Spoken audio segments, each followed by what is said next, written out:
Always do it on my own, so I gotta get through it. And the only thing I know is to love what I'm doing. Never give up, never slow, till I finally prove it. Never listen to the no's, I just wanna keep moving. Keep my head up when I act, head up, that's a fact. Never looking back, I'ma keep myself on track. Keep my head up, staying strong, always moving on. Feel I don't belong, tell my thoughts to move along. Push myself to be the best, die with no regrets. Live with every breath, see my message start to spread. And I had so many dreams, then you hit your teens. Life ain't really what it seems, try to find out what it means. Always do it on my own, so I gotta get through it. And the only thing I know is to love what I'm doing. Never give up, never slow, till I finally prove it. Never listen to the no's, I just wanna keep moving. Yeah, I put out all this art, it's my only medicine. Yeah, everything I do, I'm just being genuine. Yeah, I'm sick of being screwed, feel my own adrenaline. Yeah, I do just what I do, and I hope you let me in, yeah.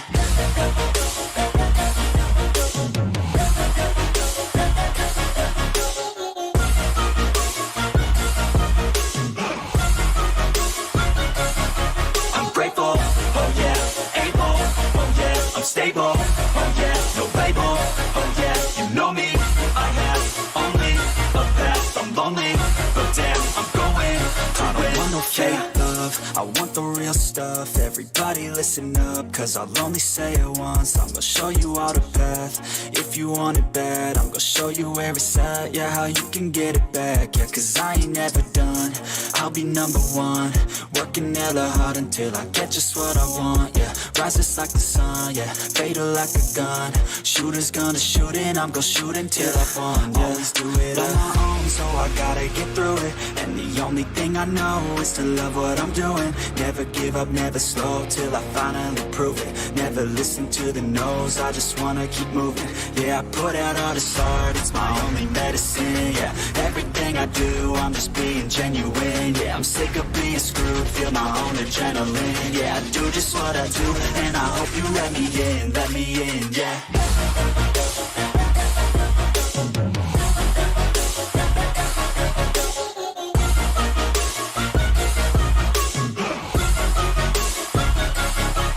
Grateful, oh yeah, able, oh yeah, I'm stable, oh yeah, no label, oh yeah, you know me, I have only a path, I'm lonely, but damn, I'm going to win, yeah.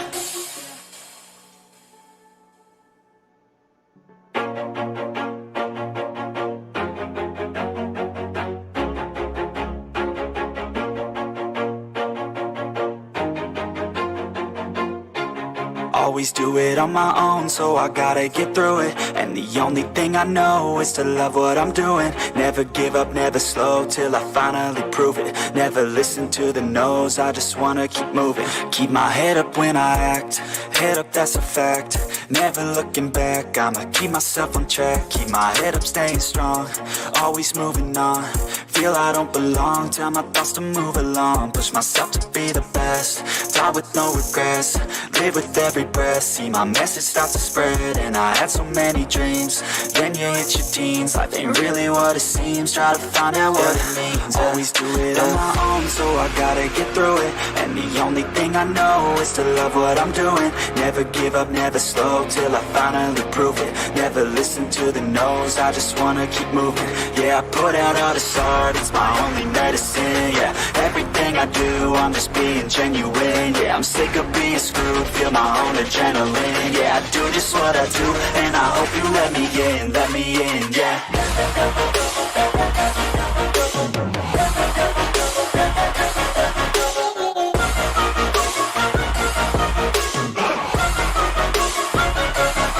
I'm grateful, oh yeah, able, oh yeah, I'm stable, oh yeah, no label, oh yeah, you know me, I have only a path, I'm lonely, but damn, I'm going to win.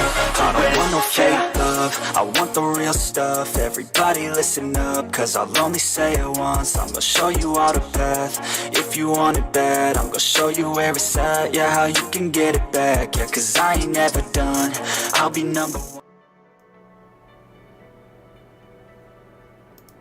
Hello everyone, I'm the Serious Bear. Welcome back to the live stream to Disco Elysium. Now, last time we got hello Wicked, we got into some trouble, so let's continue with part 3. We need to find some money, so Kim offered to help us.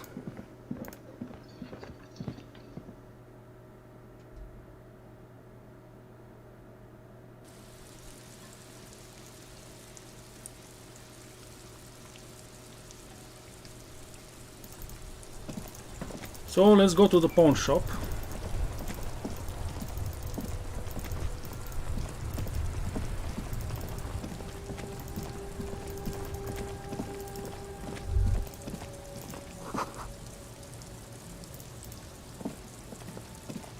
It's getting late. We need to sleep.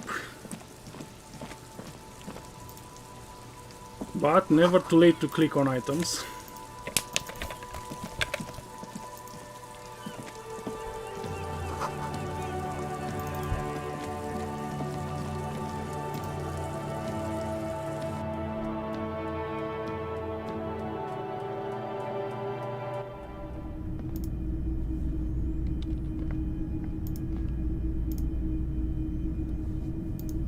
Let's click on all the orbs to get experience.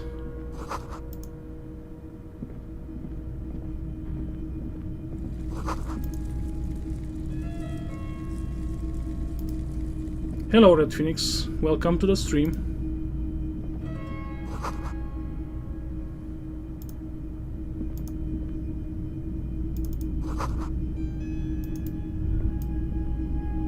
Plenty of stuff over here. A typical Martinez streetlight sits among assorted floor and table lamps.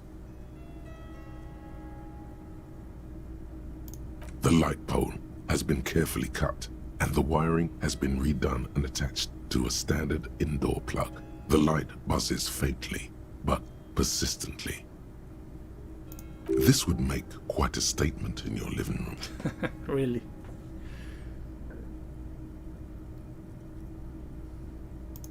$700 real.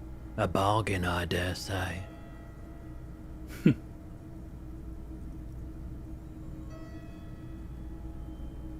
There's also the matter of rewiring, but the most important transformation is the light's placement among ordinary indoor fixtures, which has adjusted its morphological field.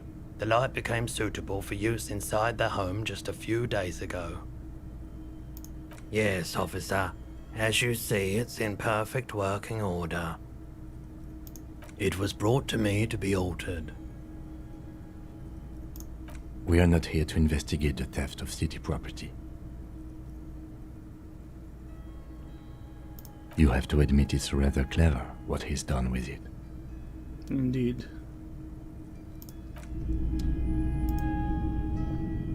It's not often that I see officers from the RCM in my pawn shop. What can I do for you? His courtesy is not insincere, but he prefers being alone with his projector, just watching the movement of light across the walls of the shop. I haven't had any problems myself, though some of my customers have complained about inconsistent law enforcement. Who are your customers usually? All kinds of people come through here. Locals, travelers, people looking for a deal, people looking for a keepsake, people who are terminally bored. People who are terminally bored. Hello, Wana. Welcome to the stream. As you can see, I have a wide selection of goods for everyone to choose from. It keeps me entertained. Entertained? He might be high. If he is, on what? Shall we try to find out? Let me have a look. My clothes. I'm not purchasing any more clothing at the moment. Anything else you're thinking of selling? My pen? Nah.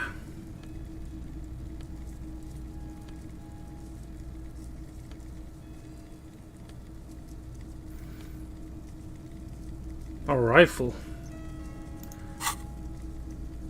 Another time, perhaps. I doubt it, but I can try and answer any questions you may have. I do my best to keep my distance from all manner of butchery. Bad for business, bad for everyone. He doesn't know anything. The pawnbroker's gaze is already fixed on the dancing colors. Alright, I forgot I have to take the thing from the car, so let's go back.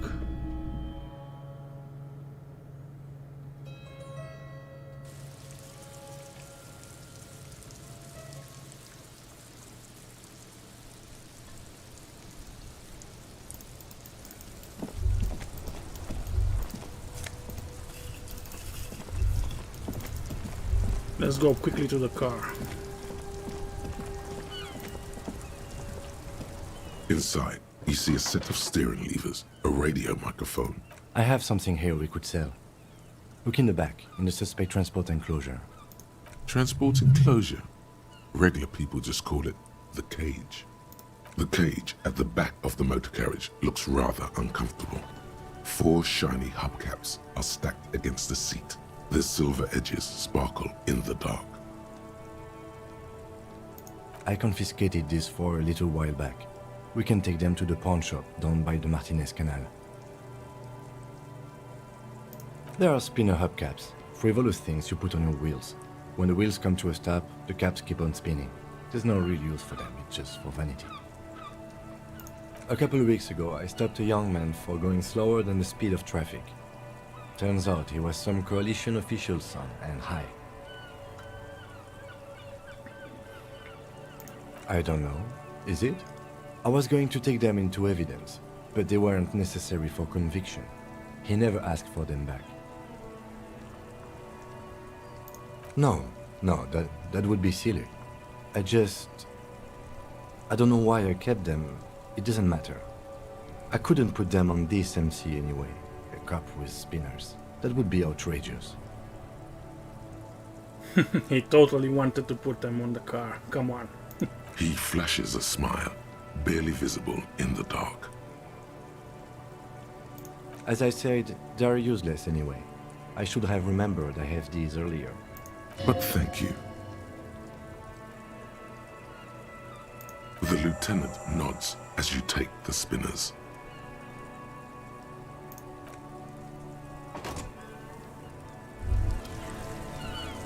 Hey, so we've been monitoring you internally, and now we know your Copo type. Oh. Okay. Guess.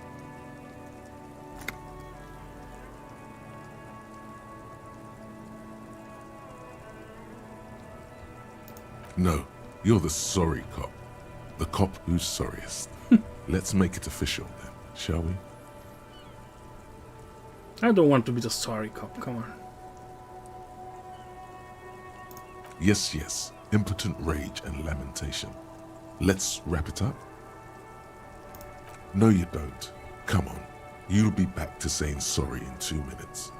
Stop wasting time and begin the repentance. Oh, you know. Apocalypse, Superstellar, the advanced interesting cop, liquid shadow cop. But you're too sorry to say those things. So, here we go?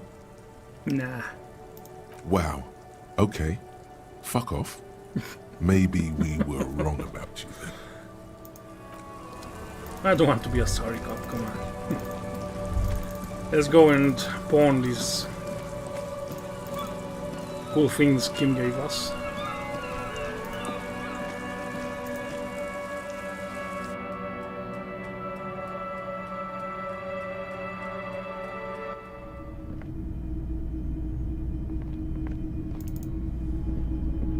Greetings on this fine night. What brings you here? Is it? Spring is capricious, yes. The pawn shop is always open. Yeah, let's try this. 58%, our first roll of the day. Hold your fingers for me. Feeling warm and enthralled by the movement of light, while the mind continues to race forward. Lucky bastard. He's probably on Pyrrolidon. It's tough to come by on the street. A drug developed by the military to treat and prevent radiation sickness. It has psychedelic side effects, and it makes your eyes turn yellow. I try to keep the shop at a comfortable temperature.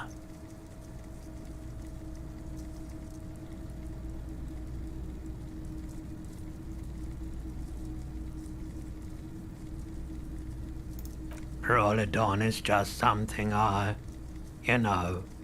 since the People's Power disaster. I was with the Emergency Relief Brigade. Had to take it for radiation sickness. He's taken it for mental and emotional, not physical pain these days. The People's Pile, what's that? A bad idea. Some poor leftist built a particle decay generator in hopes of bringing affordable electricity to underserved communities. It malfunctioned. Radioactive waste everywhere. Probably some of it in you too. The People's Pile was a Type U particle decay generator that failed immediately after entering service, releasing radioactive waste into River Esperance. A primitive nuclear reactor, also called a pile. Construction began during the Commune of Revachol. The people continued work on it after the Commune fell. They wanted a cheap source of energy for Revachol West. Needless to say, things didn't work out. An emergency valve defect resulted in steam pressure blowing the turbine, taking the fuel containment vessel up in the explosion. Both the faulty design and lack of finances contributed to the catastrophe. We were an all-volunteer force, self-organized, tried to help the fire brigades contain the spill. I lived by the river since I was a small boy. The Esperance. Didn't have the art to let it all go to shit without trying to do something to help out. There wasn't much the volunteer force could do, however. We wasted years in the river mud. Years getting sick. Sorry, man. There's a reason why everyone's tried to forget any of it ever happened, and why no one has tried to repair or replace the pile. So much disappointment, and early deaths. Cancer mostly. And we knew all that was coming even as we were cleaning up as best we could. No one's. Everyone's. So much bitterness. Yes, indeed. A bunch of poor people built themselves a primitive nuclear reactor, hoping for the best. What do you think is going to happen? The cleanup happened 15 years ago. I was young then. Later, my second aunt died. Left me this shack and all the assorted junk in it. So I came to Martinez. People told me don't go there. It's a shithole. I said, people, we just had a nuclear pile meltdown. I'm gonna get as far away from Forburg as I can. Still in the same city, but...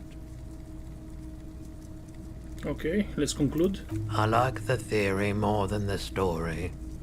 Outward movement, not vortices. Yeah, you gotta get in on those vortices, my man. Have you tried it before? The lieutenant steps away, pretending to admire some of the knickknacks on display. Looks like he doesn't want to get involved. Go ahead then, he thinks. As long as you can walk straight, I don't care. He won't be your nog, but he won't be thrilled about this either.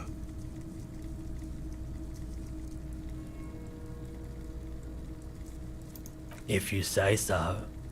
Here you go, man. Yes, darling. That's the coalition government ordained Parolidon. Straight into your gut. I respect your decision, officer. What else can I help you with? Yes, we'd like to sell these hubcaps. Roy takes the hubcaps from the lieutenant and inspects them. The spinners appear iridescent in the dancing light of his pawn shop. Yes, these are very, very good. Did you defraud some foreign prince for them? Jump-a-mesk banger? No matter. I'll give you 200 real. No one was defrauded or jumped, I assure you. Indeed. Of course, I meant no offense. 200 real for you, officer. Delightful doing business with you. Do come again. Thank you. Here's the 130 real you need for your bill. Do not waste it. The rest is for him, to compensate for the pain of being separated from his radiant spinners. Anything else you're thinking of selling? Another time, perhaps. Okay, we'll be back here tomorrow, I think. Now let's get going and pay the man and get the room for us.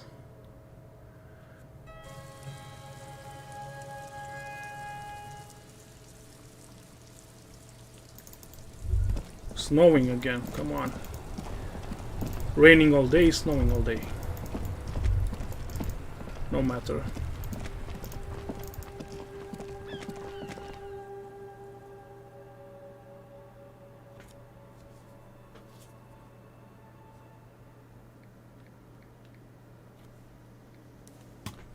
Let's go to Gart.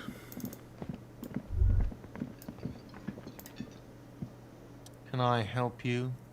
Yes. Have you got it? Well?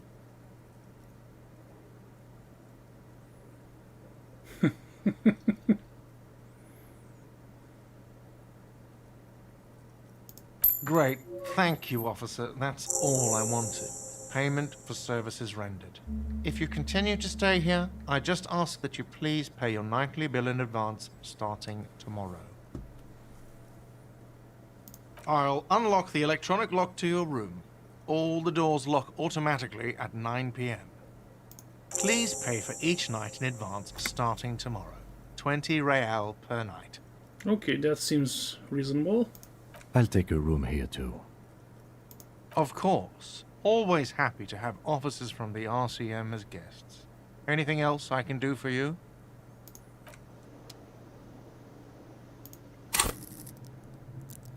Okay. What to put points in? Let's wait.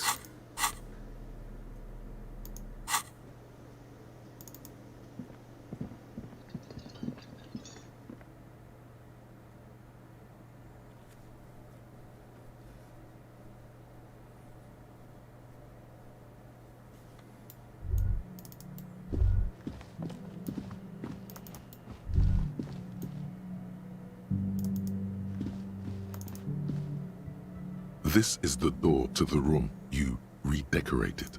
Just a moment. You had some questions earlier, I believe. And besides, we should discuss our progress on the investigation. Let's go out to the balcony. Okay, mysterious.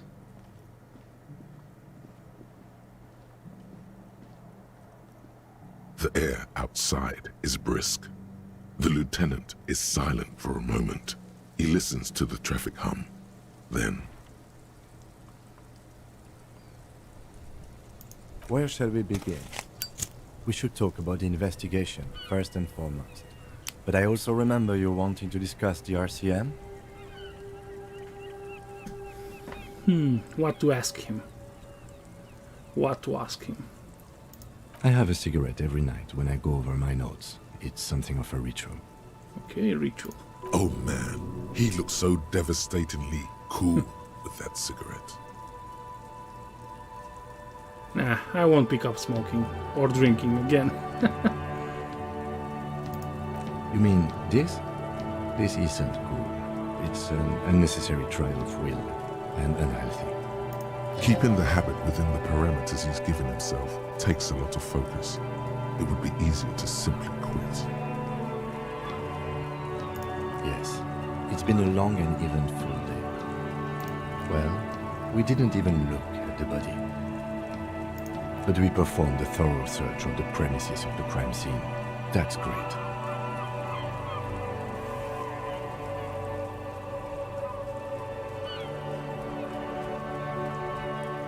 It's not my job to evaluate your methodology, officer. I'm just going through the facts. As for the interviews, we weren't able to find the union leader, Everard Clare, much less interview him. So that's on the to-do list for tomorrow. Indeed, I will go to the union leader tomorrow. We talked to Joyce Messier, but didn't get any information from her. I have a feeling Joyce knows how dangerous the situation really is. We have to get her to talk to us. If Kim is emphasizing something this much, it really must be important. Above all, though, today was exhausting. What's with all the running? You run a lot. Is that a standard Precinct 41 practice? I run a lot. Yes, it's from the drinking, man. I have great energy. I have a really good theory about why you're running so fast, son. Just you wait until we get up tomorrow.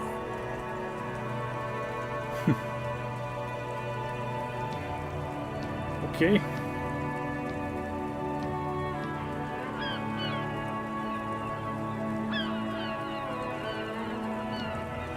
It's impressive, especially for a man your age, and in those hills. Nice shoes, by the way. I like the green. Goes with the orange. Okay. They're quite limited, actually. The power officers of the Ravachol Citizens Militia exercise most frequently is imposing fines of up to 1,000 real for offenses, in accordance with an interdepartmental schedule. The RCM's primary role is to ensure safety. We are not really supposed to play any part in the economic structure of Ravachol. Yes, although indirectly, as citizens can always request records from their local station. Officers of the RCM have been known to take bribes of less than the prescribed fine amount. It undermines trust in the RCM. We can arrest people, of course, but rather than bringing someone in directly, it's preferable to serve a station call slip. It prevents confusion and overcrowding. You can't. Those who don't show up become fugitives, though, and have fewer legal rights when they are eventually caught. It's about power projection. Thus far, they seem to mostly show up. Yes, it doesn't seem the RCM has a lot of power in this world. As you may have gathered from the fact that we are expected to carry a record of our kills, like the one in your watermarks, we are permitted to use whatever force is necessary, and strongly admonished not to abuse that power. You have to supply compelling evidence for why it was necessary to use lethal force. In these cases, your partner is usually your witness. Not a good position to be in, by the way. Internal Affairs handles these cases thoroughly, by cross-examining you for inconsistencies. It is hard to cover for anyone, which is for the best. We don't convict. We arrest and send them to coalition government courts in Courant and La Delta.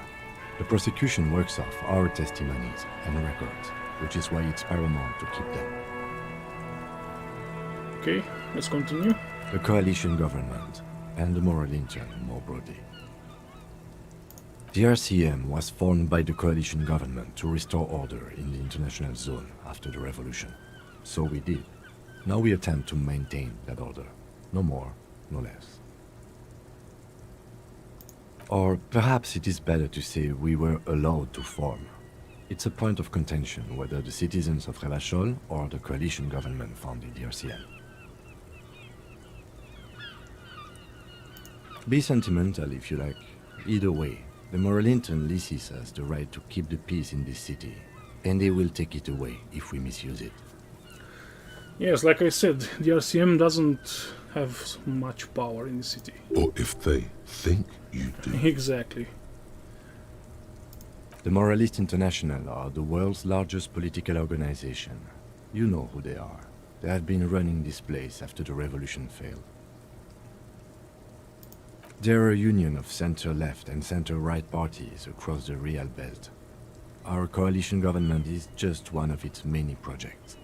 They also run the ICP, EPIS, most intergovernmental organizations in the world. What do they believe in?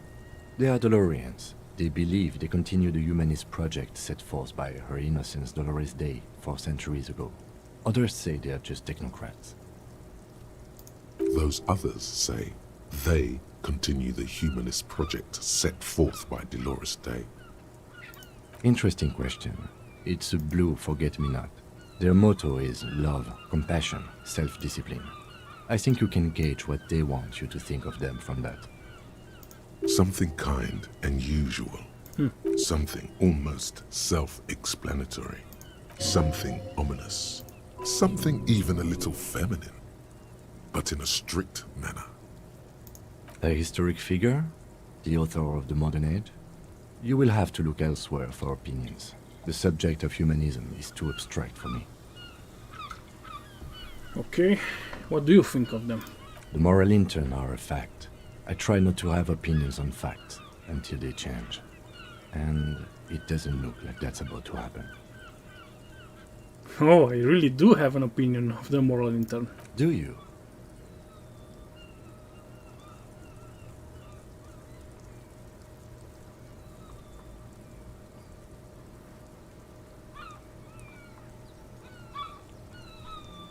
In fact, we would need them even if you didn't think that way. We are in what is called the twilight of international law. The laws we claim to enforce come from the MI. Without them, we are simply vigilantes. Sadly, it is what we already are to the people of Martinez, most of them at least, especially the Union. Vigilantes. I expect our job here to prove quite challenging. Indeed. The dying lights of the city shimmer below. Slowly, like luminous clouds, they pass on his lenses. The lieutenant looks at his slim cigarette, contemplating the next drag. This soldier is the highlight of the day for me, he thinks. This little stick right here. They really don't like us here. And the mouth on that kid, Kuno.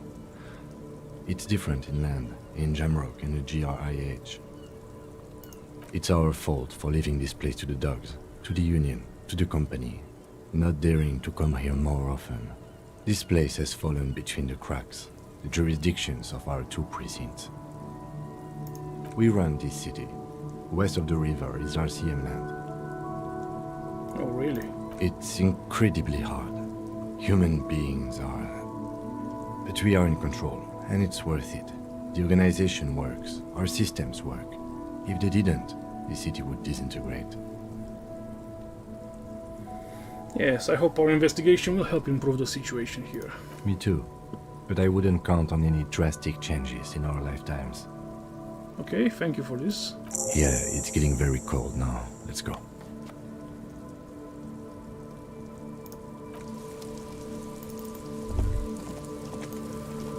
Anything else you want to tell me? Yes? What do you want to know? You mean like a brief? Do you want me to brief you again? Nah. There's no reason to wing anything. If you didn't get the brief, that's okay. I did. 3 days ago, the RCM Emergencies Desk received Yes, a we heard report this for before. during that time. Okay then. Was there anything else? Good. Okay, let's head over and sleep.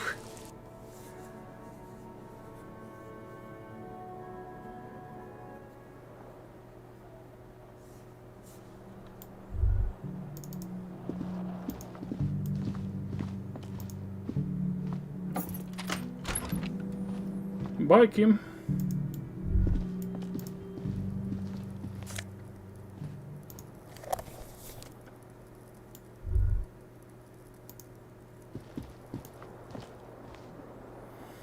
Yes, our very nice bed. The window stands broken in its frame. Cold. Let's try this again, shall we? A mirror hangs on the bathroom wall. In it your face adorned with the expression.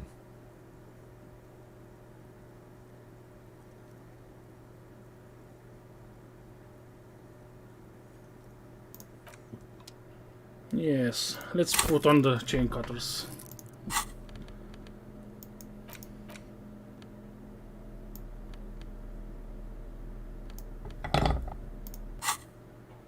A mirror hangs on the bathroom wall. In it, your face adorned with the expression. Interfacing free. Yeah, sure, let's put a point in interfacing, why not? Where is it?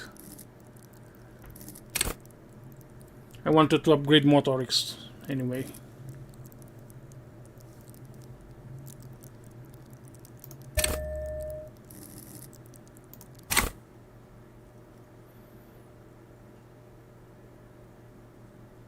Okay, let's go for it. The Ah, chain damn cutters it. slip out of your hands as you attempt to twist the faucet into place. Well, you know one thing for sure. You've probably never been a plumber. It belongs in the new, the third decade of the current century. Enough time had passed from the failure of the revolution that, for a fleeting moment, free market economy seemed like the ultimate, uncontested way of life for our species. Things were good. It was smooth sailing. People made gold and champagne-tinted interiors and facades to suit the times, calling this the new style. But more importantly, disco happened. For Revachol, your city, that meant only one thing. Guillaume le Million. If it doesn't rhyme, you're not pronouncing it right. Out of the dazzling swirl of disco music, in an open-air boîte de nuit, somewhere in Revachol West, Guillaume's blonde mane appeared on the screen. He sang some bullshit. Then he made the expression. Everyone loved it. Maybe you thought some of the stardust would rub off on you. Maybe it did. Either way, it's all gone now. Only the grimace remains. The click is used to spur on a horse. It also features heavily in Guillaume le Million's regional mega hit, Don't Worry, Your Pretty Little Head. Sometimes you like to add finger pistols to the mix. Yes, I look unlike awesome, Guillaume le don't Million, I? you are a police officer.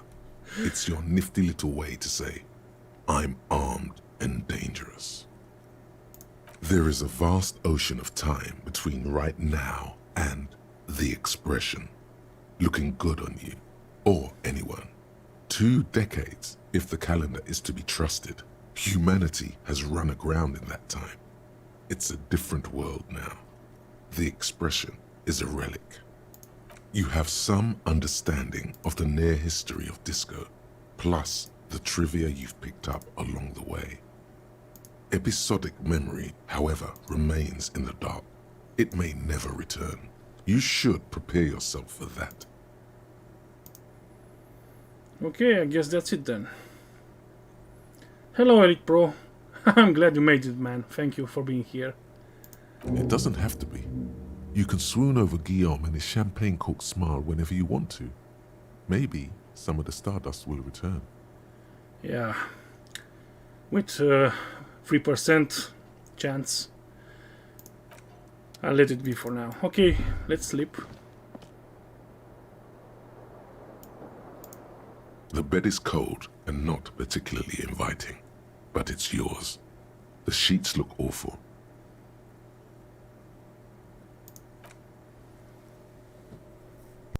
The sheets feel at once coarse and clammy against your skin. The bed sags beneath your weight as you stretch out and finally close your eyes. And then sleep doesn't come.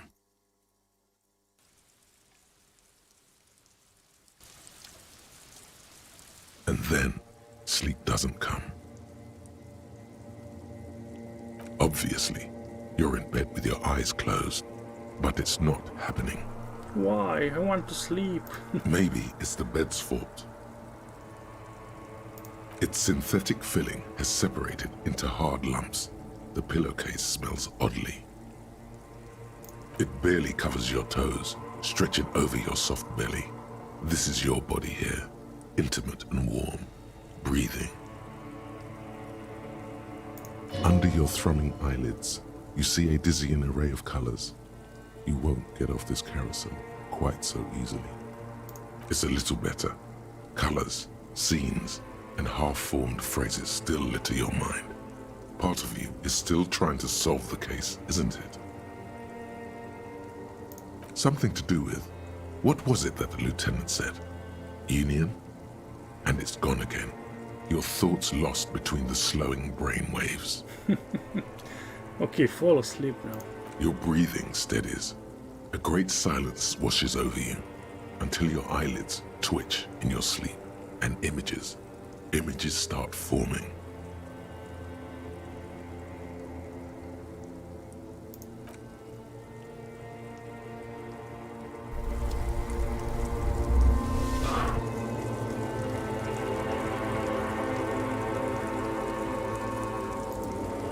Ooh. I'm in a dream now. Okay.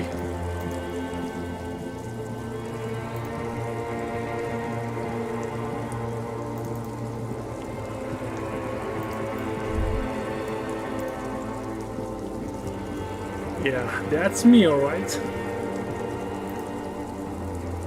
Do you remember the scent of your childhood?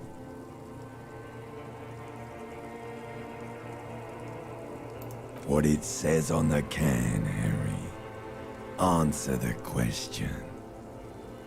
Do you remember your wife's hand on your face?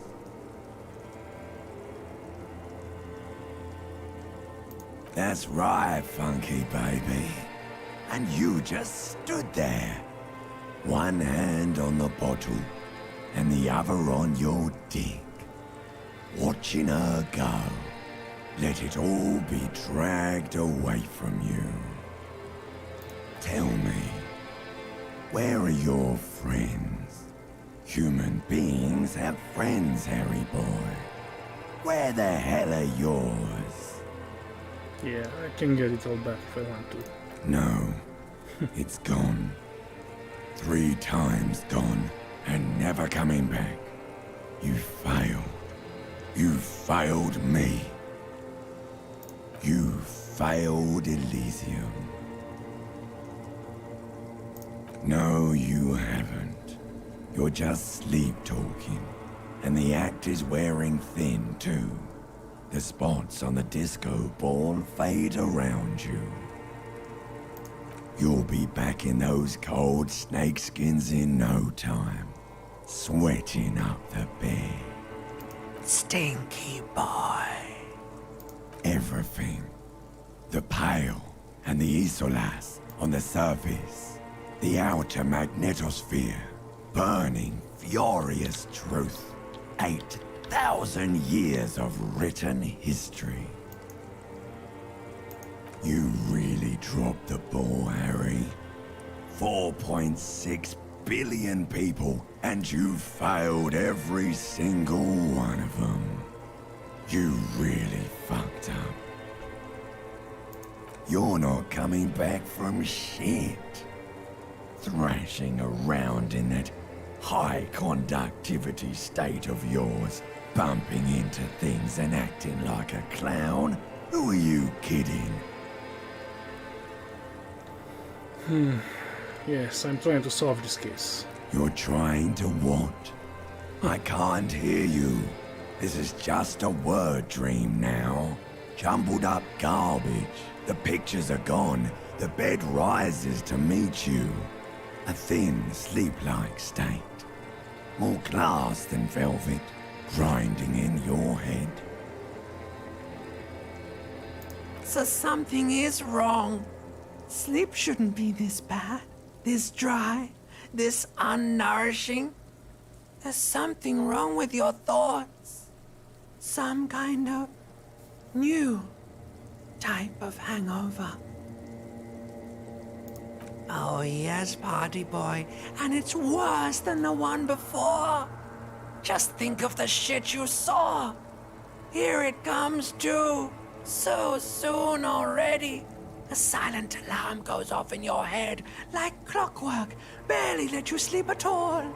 Time to get those clothes on, Harry.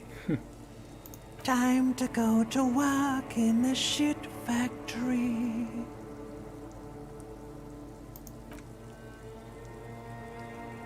Yes, what weird dreams we have.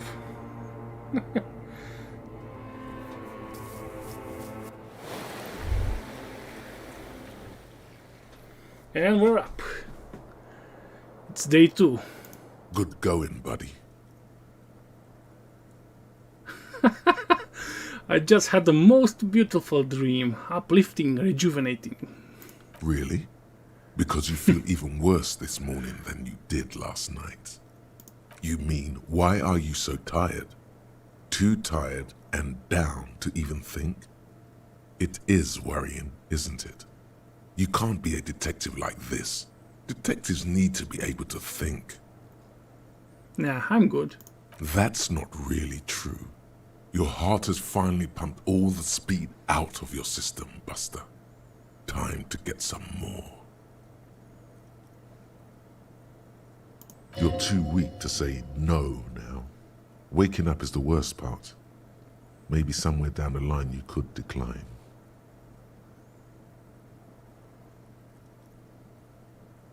Are you sure? Ready to live as this pathetic shell of yourself for days? Basically, a week. Let's be honest, 2 weeks. Maybe 3. You won't make it. I don't need Half the drugs, town will really. be dead by then. You will be fired. Suit yourself, slow, sad shell man. See how you do without your spark.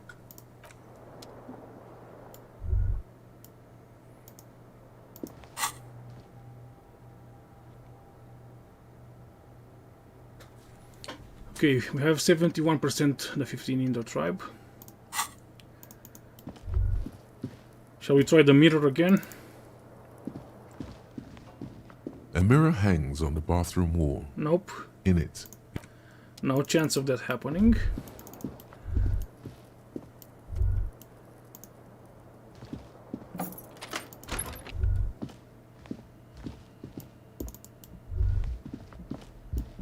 Anyone here? the door is closed. There is no answer. You hear the shower being turned on, somewhere inside. A tremendous loneliness comes over you. Everybody in the world is doing something without you. Yeah, I need to be in the shower.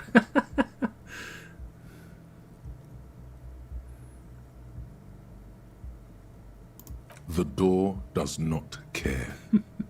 This door can only be opened with a key or from the inside. Okay. Let's go downstairs.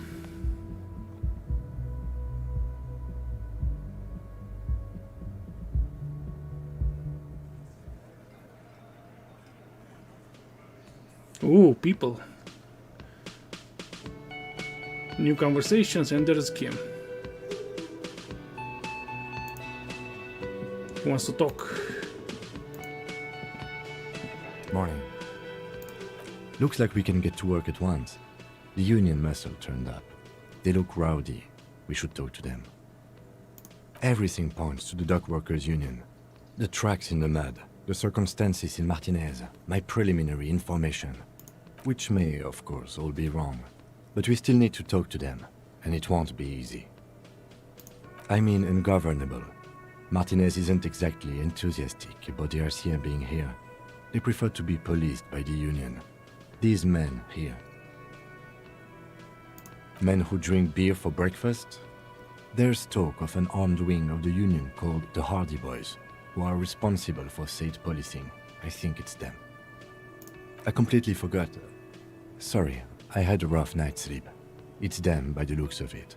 Loud and nasty, just like the manager said. One loose thread less to worry about, and one big problem to replace it.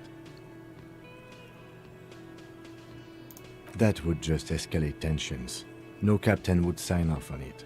Solving one murder isn't worth a conflict between the RCM and the Debarders Union. In fact, even the death of 2 detectives might not warrant an all-out war. So let's keep a cool head, okay? Yes, I know, we are unimportant.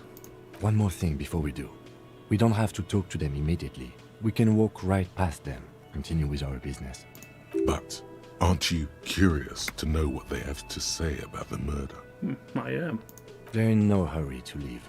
They think they own the place. Anyway, I leave that choice to you. Whatever you decide is fine by me.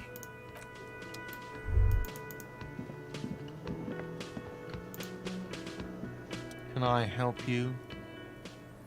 20 real. We don't have it, so no. Just a moment. And there's no public phones nearby? The closest phone booth is down the coast. Sorry for the inconvenience, ma'am. It's fine, I understand. Thank you anyway. I'm glad to see you again, dear. Please don't trouble yourself about me, sweetie. I was just hoping to make a call, but the Whirling's phone line isn't working. The Union office probably has a phone, but I can't really get there. Or to the phone booth down the coast. And Gary's phone is dead too. The manager was vague about it. Why would he be vague about phone problems? This is something to look into later.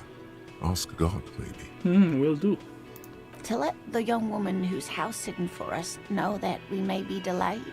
Morel, my husband, and Gary were supposed to get back by Monday night, but they're still missing, and I haven't heard from them. I was also hoping she'd heard from Morel.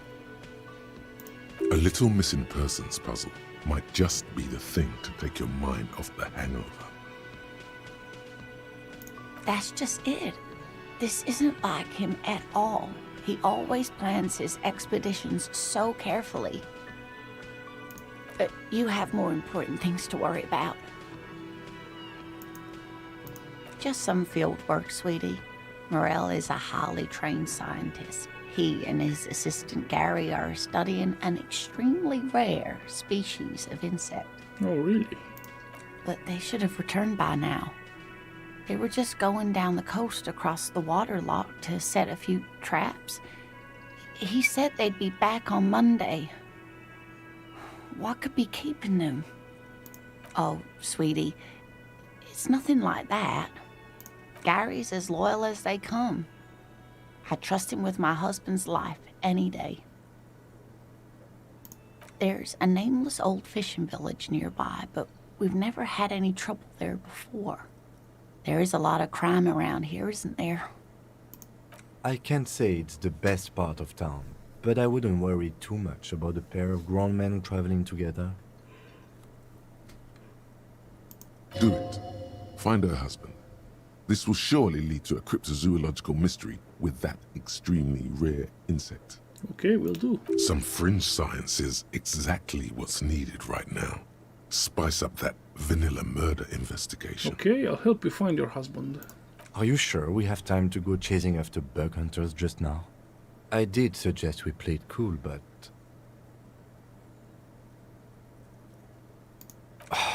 if you say so. Oh, thank you, officers. Truly, I'll be right here if you come across any sign of Morel. Oh my. What happened to the waterlock? Well, whatever the cause, I'm thankful. To both of you. You've spared me another sleepless night. You're welcome, ma'am. I hate to ask, but if your investigation takes you to the other side of the coast, please do keep an eye out for my husband. And if you see him, let him know Lena is waiting for him here at the Whirling. He gets so tangled up in his work that he may not know the waterlock's been repaired, and it's cold out there. Oh, you're such a dear. Thank you, sweetie. Oh, yes. A zoologist. A cryptozoologist, to be more precise. It's a pseudoscience that attempts to legitimize research into mythological beasts and urban legends.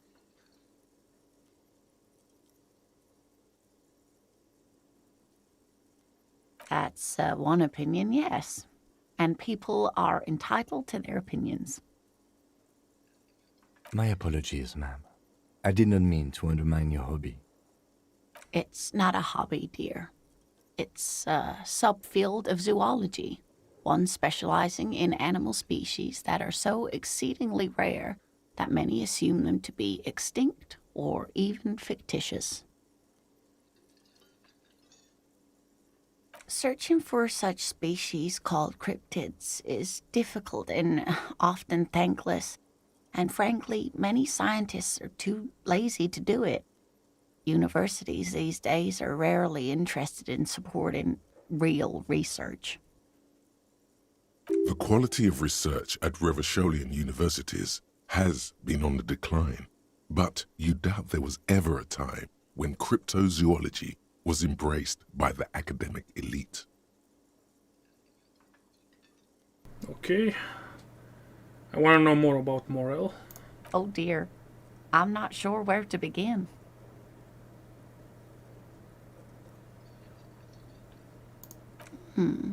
Well, his expression is slightly grumpy, but his eyes are always bright and curious, like a small boy's. And his palms are quite coarse from all the field work, but he's quite gentle. You can't go around Revachol feeling grown men's hands. If you want to find her husband, you'll need more concrete information. Oh, well, he's a bit shorter than you, but with a larger frame, and he has longish white hair, usually a bit uncombed. You might say wild, even. The lieutenant pulls out his notebook and begins jotting down the woman's description.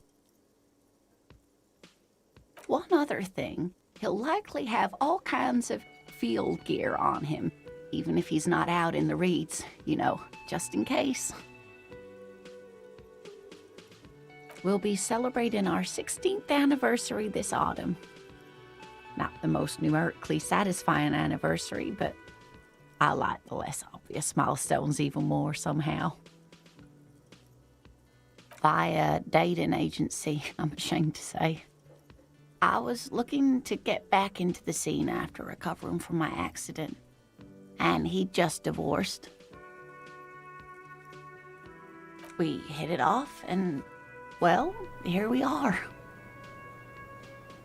She's skipping over some important parts. Perhaps you'll find out more later. Okay. Enough of this. I hope I've been useful. Yes, tell me about this rare insect. Oh, sweetie, it's fascinating, but I shouldn't bore you with entomological minutiae. The lieutenant gives you a sideways glance.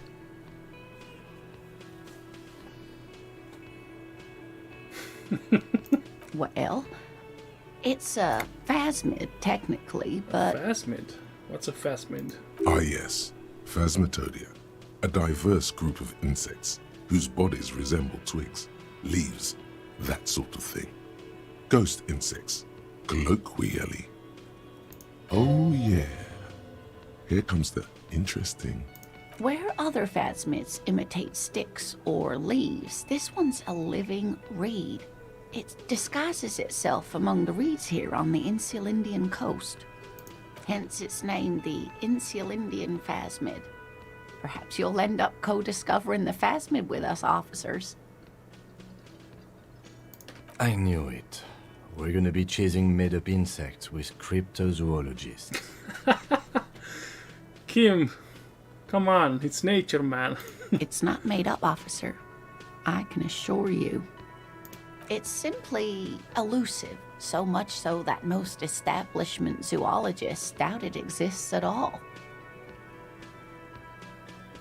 Well, some teenagers making out in the reeds saw one. They didn't know what it was, of course, but there was a brief article in a local newspaper about their encounter with a ghost insect that looks like the reeds. Gary sent us the clipping. Of course, most phasmid sightings turn out to be false alarms, but their description matched the Insulindian phasmid perfectly, and they didn't even know what they were looking at.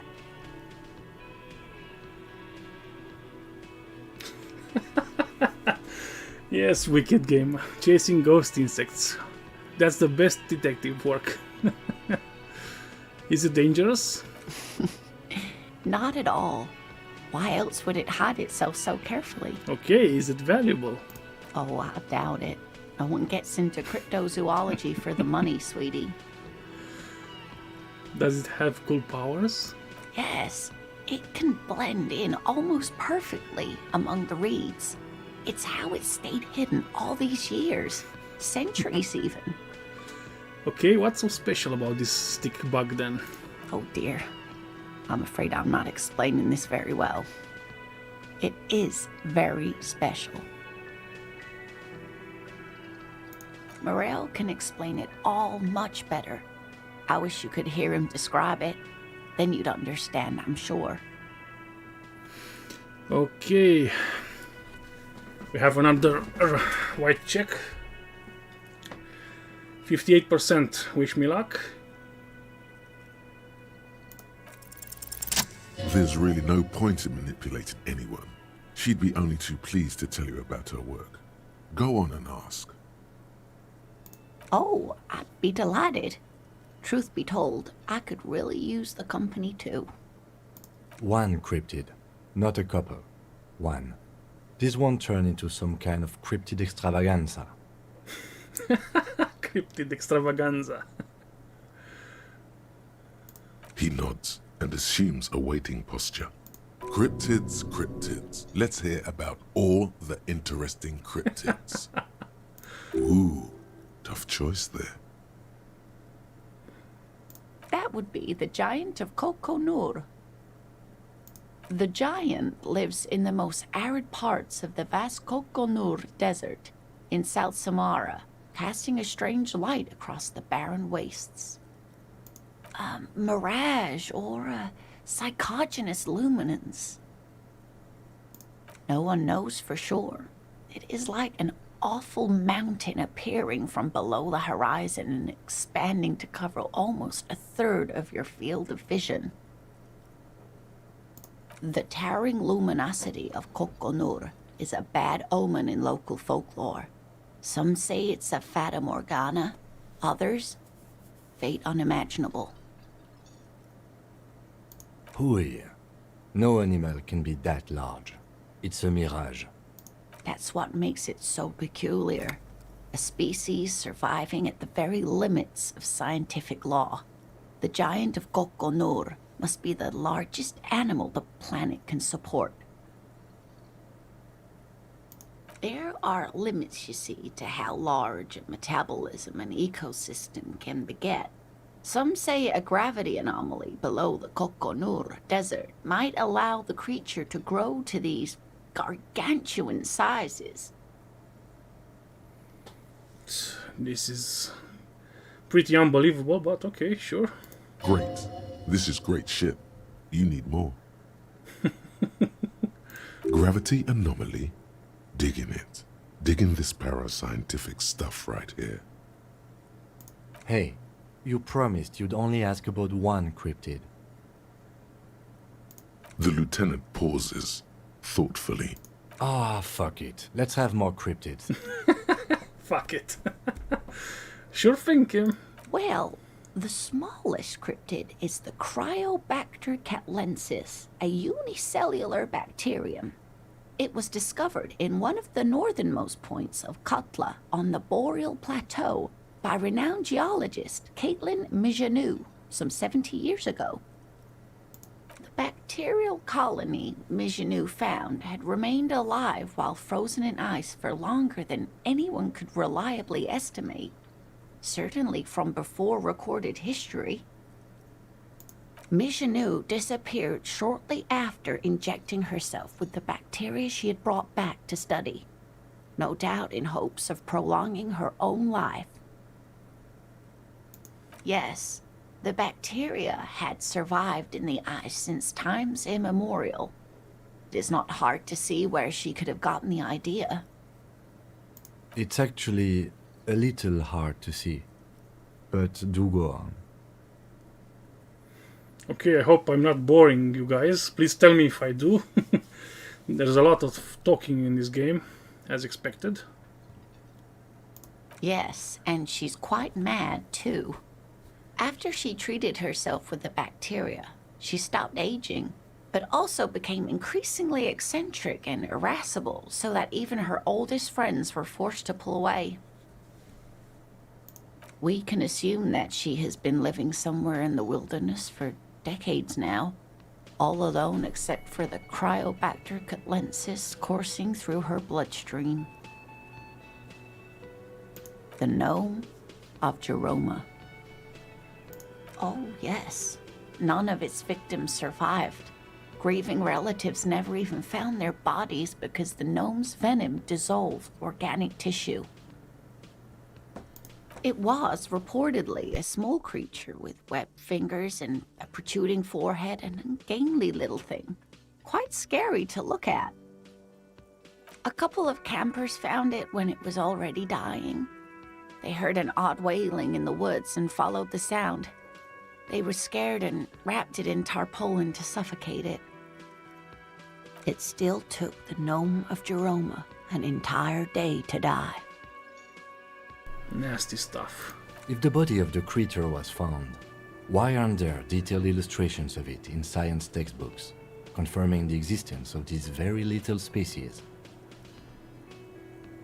Alas, the first scientist who got his hands on the creature's corpse put it in a jar of formaldehyde, thinking that would detoxify the gnome's venom. Instead, all the venom leaked out of the creature's teeth and into the surrounding liquid, dissolving the creature itself. A poetic end, perhaps, but a real loss for science. Alas, always alas, and then it was gone. Isn't that overly convenient? Sure, a perfectly good explanation. It dissolved in its own venom. Go on then. Ask about more gnomes or whatever. Yes, it's the kind green ape. Half war story, half undiscovered species in the genus Homo. Yes, it was reported by soldiers in South Safra during the war. The kind green ape would visit bunkers during the night, healing wounded soldiers with its saliva. That's a bit far-fetched, but okay, I'll ask. Yes, it has amazing healing qualities. Some soldiers reported growing back limbs, regaining their sight. Yes, Wana. They bite with ghost teeth. Pretty bad stuff. Indeed, there is. It's our closest relative among the cryptids. Same taxonomic family, different genus. Which is to say, the kind green ape is a species with which we share a common ancestor and that evolved parallel to our own. Just like your partners. The lieutenant looks at you, pleasantly surprised. Oh, no, I didn't mean to imply that Saolites are inferior to us in many ways. You are superior. For example, your earwax doesn't have a foul odor like ours does. A tremendous evolutionary advantage, I'm sure. But perhaps we've had enough speculative biology for today? What an interesting question. And the answer is yes, there are. Of course. All fairy tales have someone or something invisible in them. Okay, I won't spoil your fun. What is the invisible cryptid? It's the Col de Mamadakwa. Its name means thin whisper of sound, and that's precisely what it is. Self-replicating sound waves, invisible and intangible. The Col de Mama is very afraid of us, which makes it incredibly difficult to track. Col de Mamadakwa can also be translated as a whisper light and low.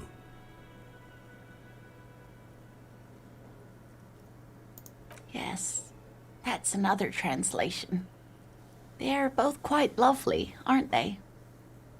Although the low part is a little ironic. The Col de Mamadaqua makes, or rather is, such a high-pitched sound that other animals, including humans, can't hear it. It could be everywhere all of the time, and we wouldn't know. Fine, I'll bite. How can an animal be a sound? Many scientists have asked the same question. Some have claimed that it isn't itself a sound, but a tiny corpuscle that emits sound waves. But there's no evidence to support this theory. It could be. As I said, it could be everywhere.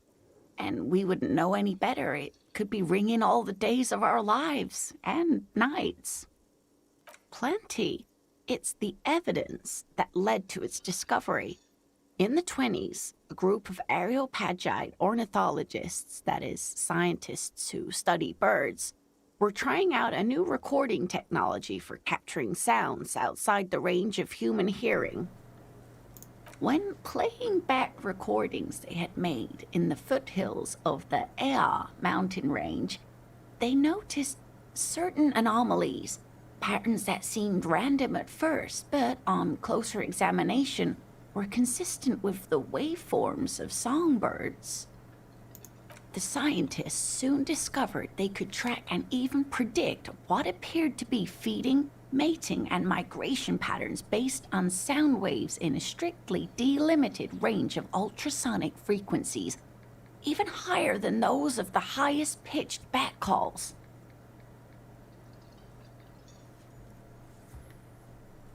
Okay. They realized that they had discovered a new species and called it the Col de Mamadaqua, after the Paracanassian name for the voice of God, which is said to be very silent.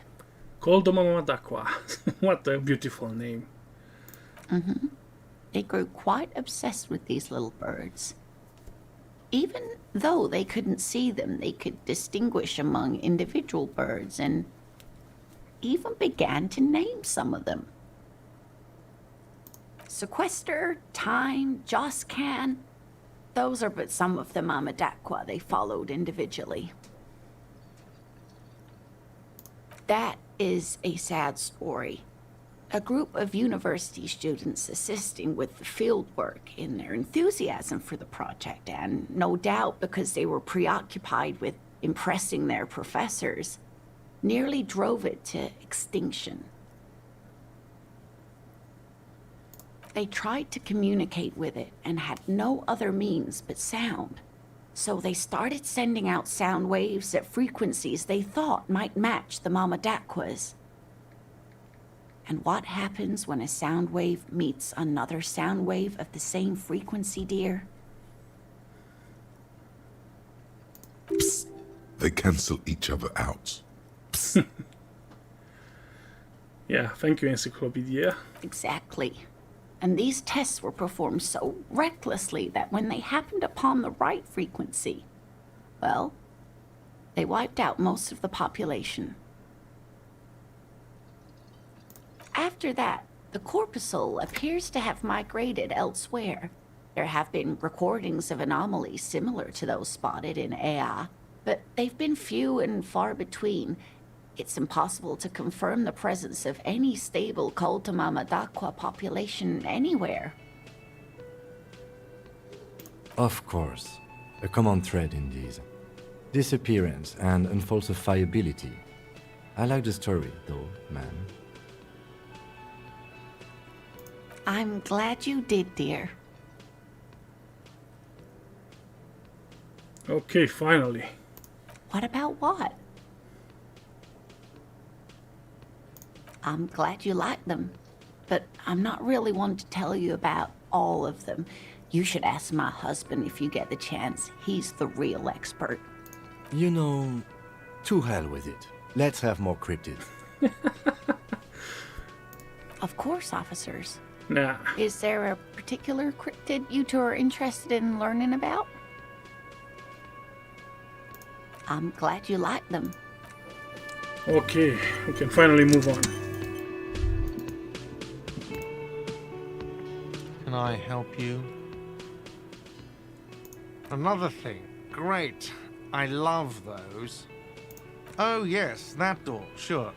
There's nothing mysterious about it. It's just a door. No, I don't have a key. I don't know how to get there. And I don't care either. It's not like I've been wondering about it for 10 years. It's just a frit warehouse, probably.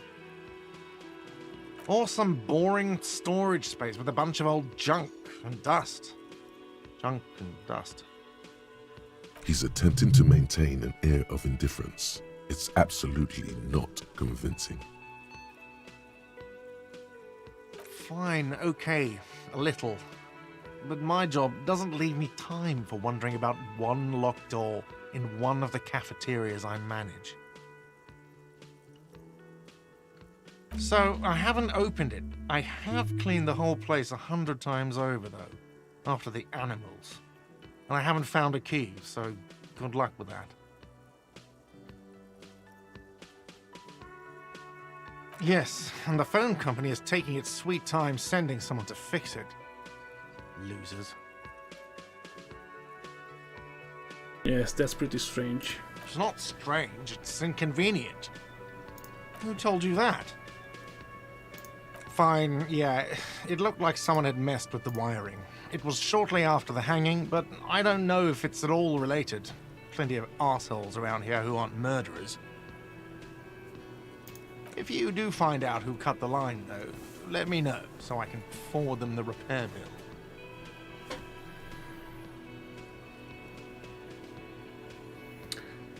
Okay, Yes? we have 1 point. I think I'm done with motorics for now.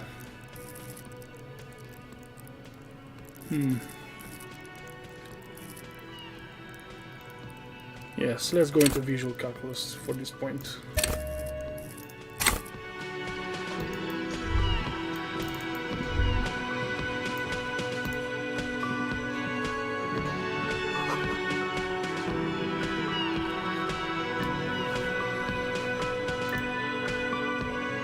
The man ponders his cooking utensils and gives you a little nod, acknowledging your presence.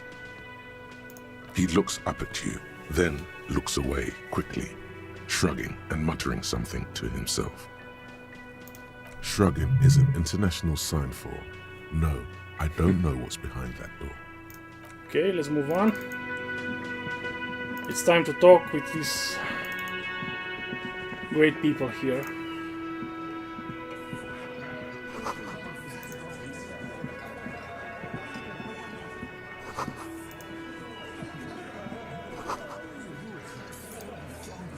Behind the dockworkers, a ceiling height window. The hawthorn branches scrape the glass like bony fingers. Heroic. There's a little slide panel up there to let some air in. No need to open it in spring. It's still too cold outside. Okay, not time yet.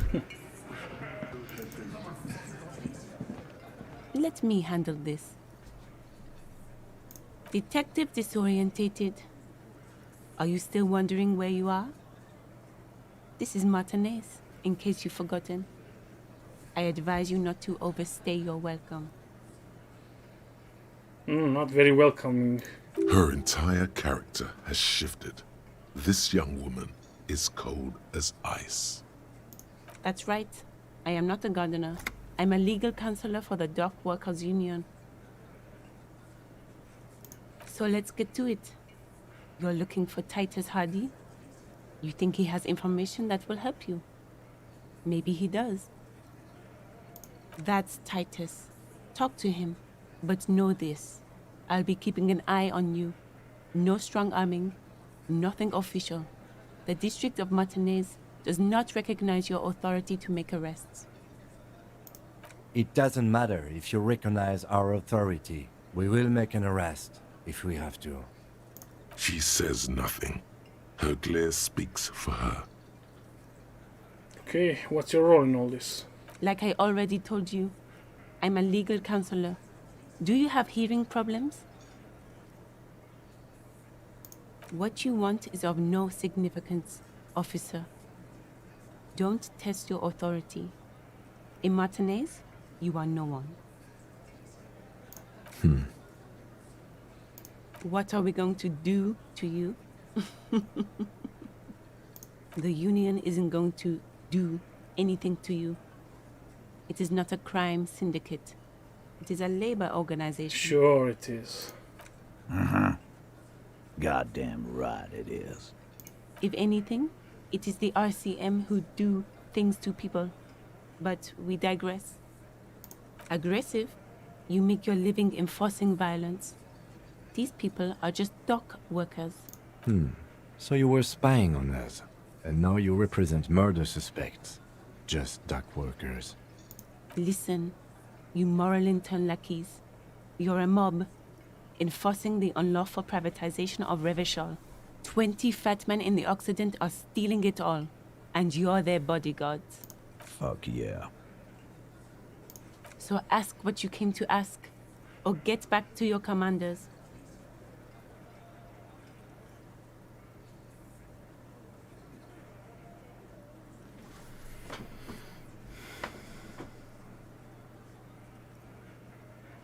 Look, a comedian. Do your job, ask your questions, then get out of Martinez. Strange.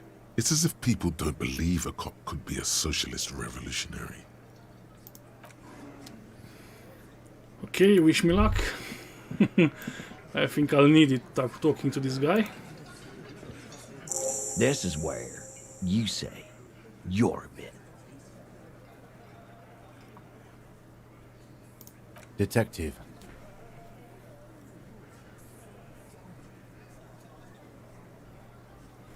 Okay, direct to the point. Oh, this is about him. A real looker, that one. You're sure taking your time, waiting for him to get ripe and pretty for you, huh? Oh, he was a real pretty boy by now. Real hot stuff. Letting out that pretty boy smell. Time to go to work in the shit factory! Easy, boys. These janitors have a hell of a job cut out for them.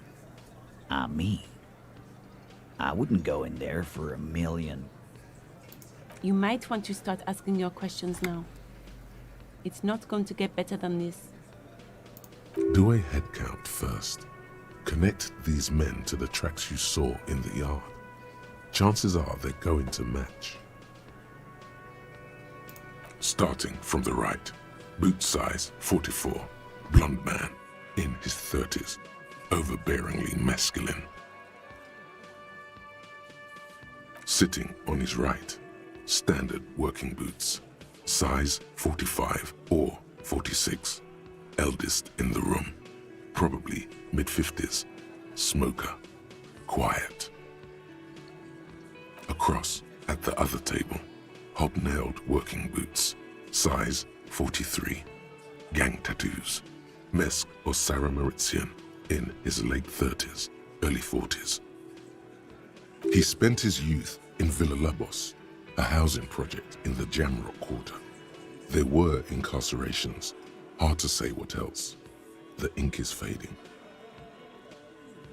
And then, standard working boot, steel reinforced toes, size 46, the big dick, wide at the shoulders and lean at the hips, rugby cap, fingerless gloves, and numerous scars, a little under 40.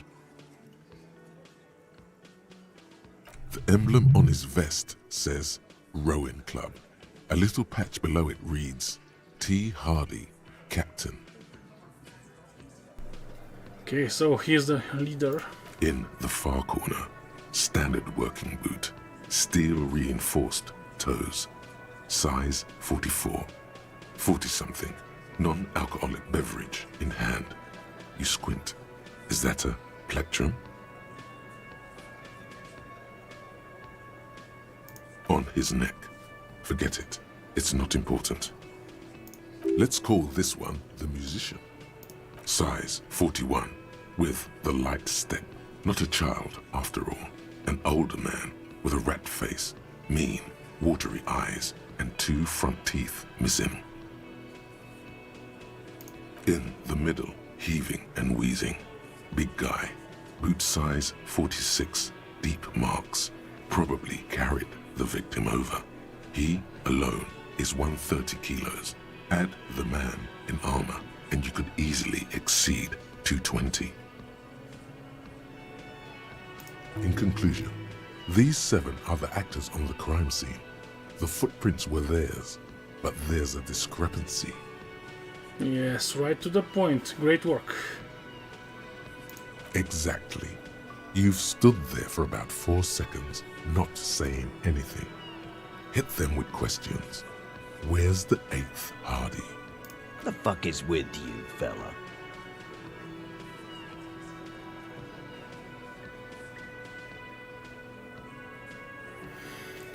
Okay, should I ask him directly? The pretty boy.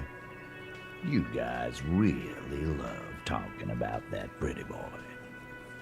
Funny. But my partner and I have a serious matter to discuss with you. You mean these boots? We all got a pair. We wore them the night we took the pretty boy out back and hung him by the neck. Yeah. We did this. Together. All of us. Until he was dead. That's why our prints are all over the scene. I have a feeling he's toying with us. Goddamn right. No. These 7 honest men have equally come forth. They told you what happened so that you don't waste any more of your time. All 7 together. They're diluting responsibility. It's an anti-arrest tactic.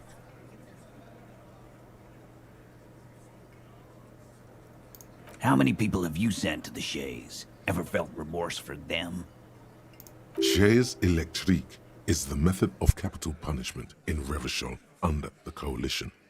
During the suzerain's reign, it used to be the firing squad.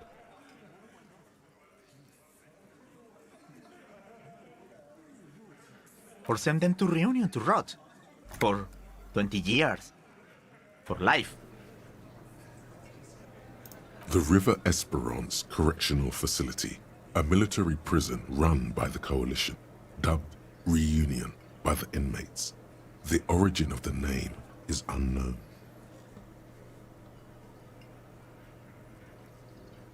Rest assured, lawman. None worse than our guy. He got what was coming to him. So, who called the shots that night? Are you deaf? There will be no singling anyone out. You can't arrest a Hardy boy without arresting all Hardy boys. Do you think you could do that? Do you think you could arrest them all? A trick question. Don't let her lead the conversation.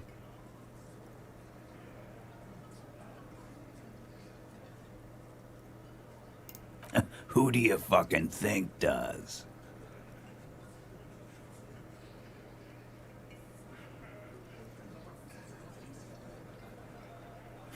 The biggest animal dominates the herd.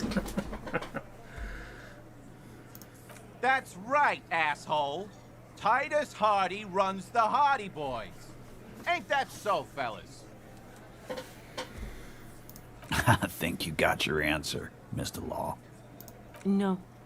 You did not get an answer. Titus does administrative work. He pushes paper, fills out forms. The others can't read. But on that night, they all acted as one man. You don't have to keep answering his questions. I know, Lizzie. Relax. We killed him last Sunday night.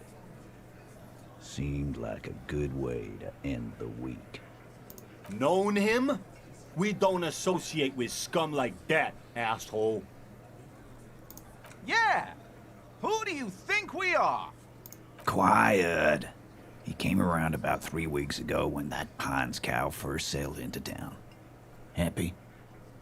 By the Pines cow, you mean Joyce Messier, the representative for White Pines? The same company you are striking against? No. I mean the Pines cow. The stupid-ass cow they sent in to fuck us over. But you know what? Why don't you ask her about the pretty boy? I'm sure she has interesting things to say when you ask her hard enough. That's enough insinuation for today, Titus. Officer, your interview is drawing to an end. Don't waste your last questions. Why? 'Cause he was worthless mercenary scum. And he stepped out alive in my town. And he stepped out alive. What kind of mercenary? The kind that shows up when you start a strike. The experienced kind, too. Had Cohoy and Semenine written all over him. Ex-Oranese Special Forces. A live grenade. Right here in our bar. I can't prove it. But I know he was sent by the Wild Pines. They hired merc shit like that. Story of every strike from here to Samara. Okay. How do you know he was in the Special Forces? Cause one night he walked straight up to the mic and said, "I'm Oranese goddamn Special Forces, and I'm gonna fuck you all." That's pretty direct. Really? Yeah, really. Had a gin and tonic up there, sang some Oranese paratrooper song, and said he's gonna fuck everyone. We couldn't believe it either, but he fucking did, right there. Like some kind of animal. Sire, the tale is true. This is a serious violation of the karaoke code. Wrong. He harassed women, raped one, harassed workers, threatened to kill some as a warning. From rape to harassment to threats of violence. Why the strange de-escalation? Yes, Juana. I am the greatest detective bear around. I will get to the bottom of this. Let's continue. He regrets mentioning it. Hopes you didn't notice. To kill us all if we don't open the gates, if we don't let the scabs in, if we don't bend over. And that was before he started coming here. Yeah, he said it was his favorite joint now. Started coming here every night. Drinking, grabbing girls. Grabbed one of ours mid-karaoke, right there on the stage. He grabbed someone? Yeah, this girl's on the mic. A beautiful girl, young. Gets into the second verse of Lover Lake. The fucker grabs her legs, starts screaming. "Show me your cunt! Why don't you show me your cunt?" Then, he gets knocked on the head with a wine bottle. Doesn't even fall down. Aren't you fucking listening? My man is talking to you. He took care of it. They got the girl out before anything else could happen. Yeah, me and Eugene got her out. Aren't you fucking listening? There's something odd here. Seems like they don't want to talk about that rape Titus mentioned. Why not? This is a serious allegation. No. You're not getting the name. That's a Martinez matter. And I'm not discussing it with you clowns. There's nothing you can do for now. He's stonewalling you. Okay. We hanged him up by his neck until he got real still. Wasn't that obvious, copper? Didn't they teach you anything at the cop school, idiot? This is where an autopsy would come in handy. You have to work with what you know. Titus, you don't have to clarify anything. We overpowered him, dragged his unconscious body to the tree, put a noose around his neck, and hanged him till he was dead and steady. Then we left him for seagulls, maggots, and you fucks. Make them a bit more uncomfortable first, then see if it all adds up. With numbers, asshole. How do you think? You're right, Lizzie. I've done enough explaining here. He gets mad. No, he hasn't. Not yet. Weren't you fucking listening? The fucker came to our bar. It happened right here.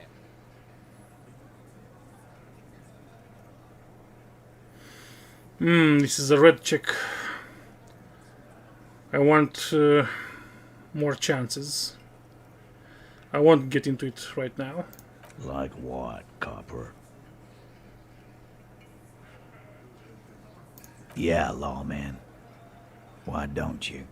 It's almost an anthropological sight, watching him try to assert dominance over you. Not in the arresting mood? By your side, the lieutenant keeps his hand away from his holster. You hear the nylon of his coat hiss as he steps closer. Easy. Walk back from the provocation. They're armed, and they outnumber us. The lieutenant tries to establish eye contact with you. Okay, I'll back off. Wise move. You made the right choice there.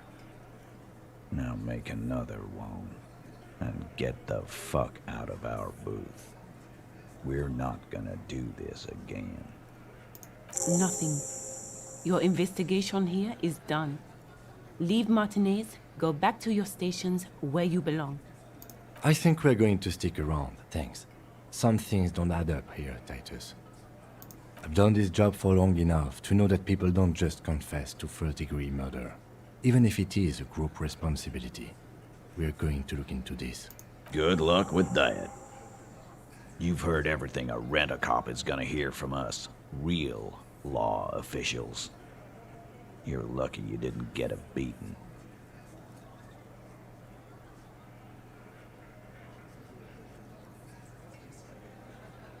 What are you talking about, madman? There's no 8th Hardy Boy. There's 7 of us and we're all here.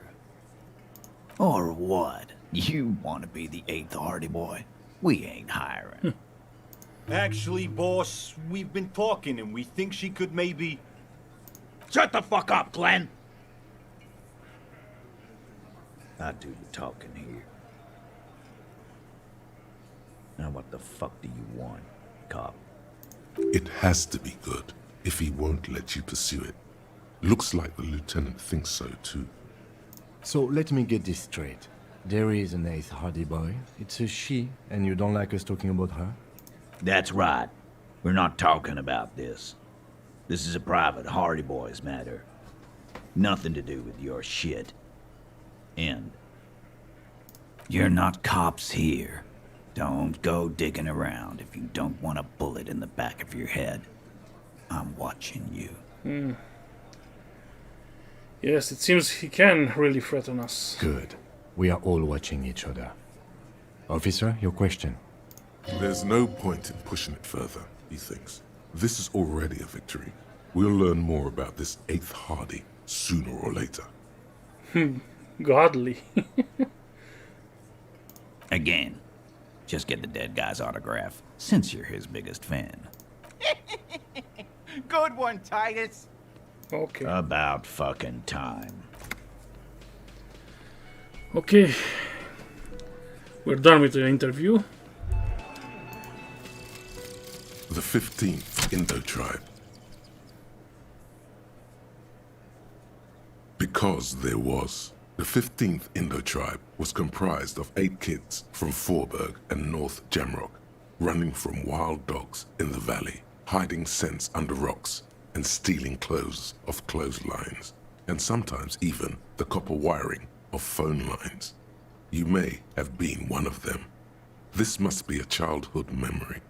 The 15th Indo tribe was your Indo tribe, set to rule in Cylinder. The rest of the kids are dead now. Car accidents and drug overdoses. Only you remain. Okay, so this thought gives plus 10 cents for every green orb clicked. And learning cap for savoir faire, raised to 6, okay.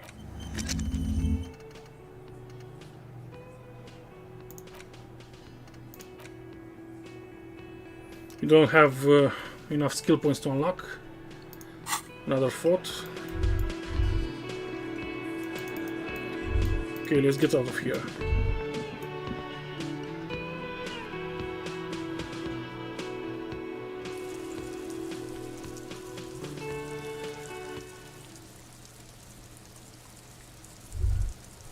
Was that? Could it be the Col de Mama Dakwa? No, it's probably just your imagination ringing in your ear. There seems to be an extremely high-pitched ring. Ultrasonic.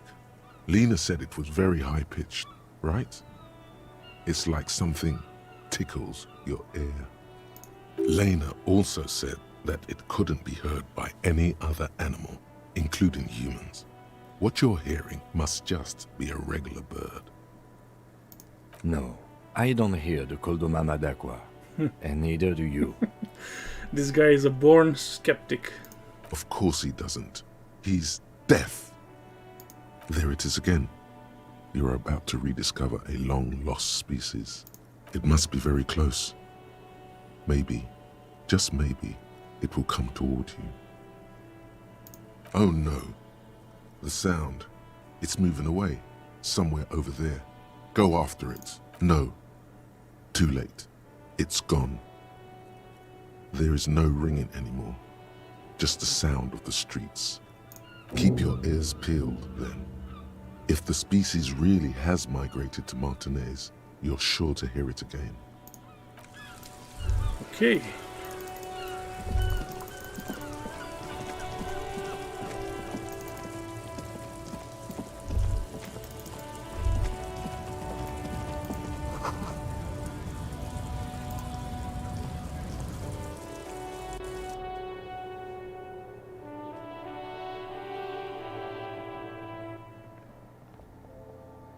So, what can we do here?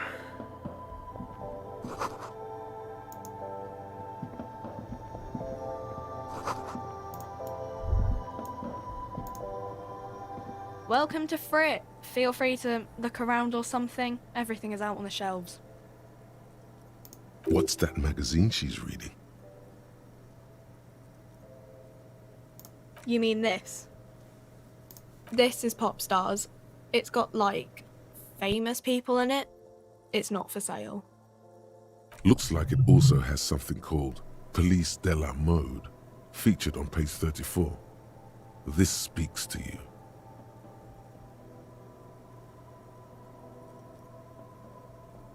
She pops her raspberry-flavored bubblegum and nods. The lieutenant frowns at you before turning to the clerk with an apologetic half-smile. I don't know. Frit? A 7 to 11 grocery store? I think they think that the extra T makes it funkier. It doesn't. The story goes that normal Fritta, with 2 T's, a men's workwear shop in Vredefort, was already taken. So when Fritta Retail Inc. grew into a multinational corporation, they had to add an extra letter to avoid trademark infringement. Okay, let's proceed. Okay. I'm not really supposed to be chatting to anyone, but... a warehouse? I don't know. Maybe. I don't really care what Frit does. She scrunches up her face into an expression of consummate adolescent skepticism. Fine. Frit doesn't have a warehouse. Just a little back room here. Okay? I don't really know anything. I mean, I know it's there, but I haven't seen it, so... not really. No. I didn't know him at all. I don't know, really long. I don't know. No need to worry. It's just standard procedure for us to ask around. If you hear anything, let us know, okay? Okay. Uh-huh. Reality? You mean what reality? Economic reality or... I don't think this girl is knowledgeable in that aspect, but okay. She is like a student unexpectedly called upon by a teacher. Can she answer the classroom question? I don't really know anything. I mean, I'm 15. Yeah, that's why I'm working my arse off in Frick. So I guess, like, that's economic. I don't know. What about it? When ordinary people take over the government and, demands democracy? Yeah, it happened like 50 years ago or so. Sorry, I'm not very good at this. We're in Frick? As mankind, or as a nation, or... I'm discussing reality with a 15-year-old girl, yeah.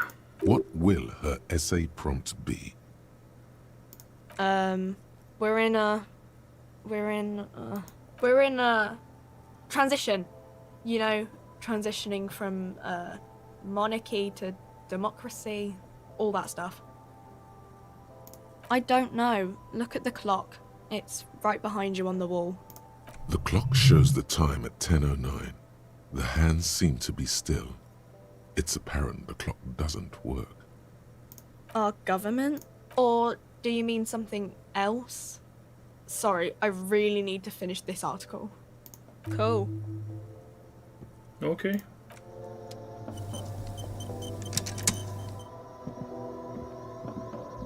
The tear machine stands in the corner. A sign says, 1 bottle equals 10 cents.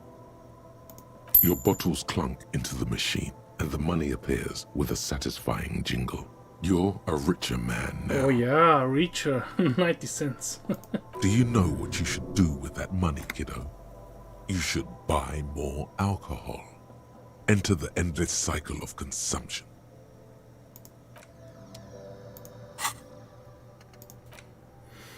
Yes, we have Guillaume Lamillion and Col de Mama d'Aqua, but we need skill points to unlock new thoughts. We will get there, don't worry. I don't need to buy alcohol. I want this to be a pure run, without drugs or alcohol.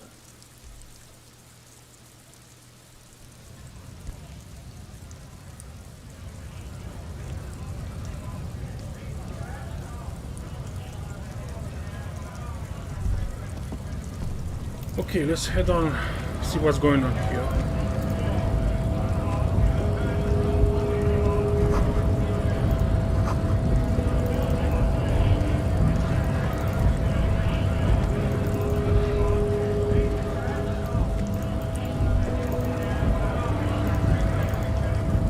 Scab? You're hazy on the notion of a scab. Smells like politics, though.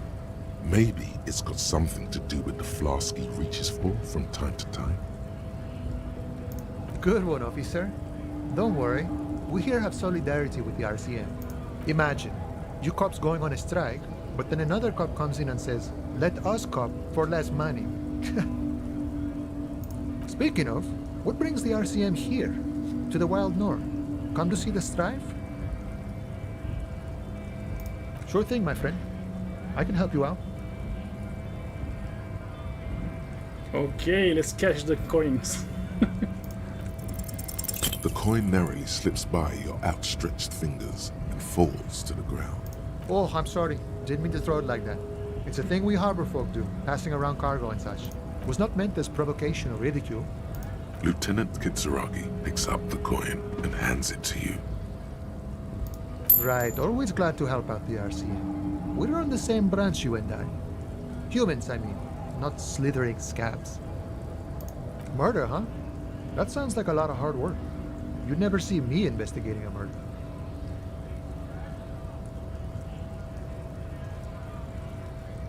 Of course, Policia. It wasn't me. You can rule me out. Easier that way. He didn't do it. It's the truth. My friend, I respect the right to roam. The open range awaits. I don't operate in that capacity. I'm not a granter of passage. The passage grants itself.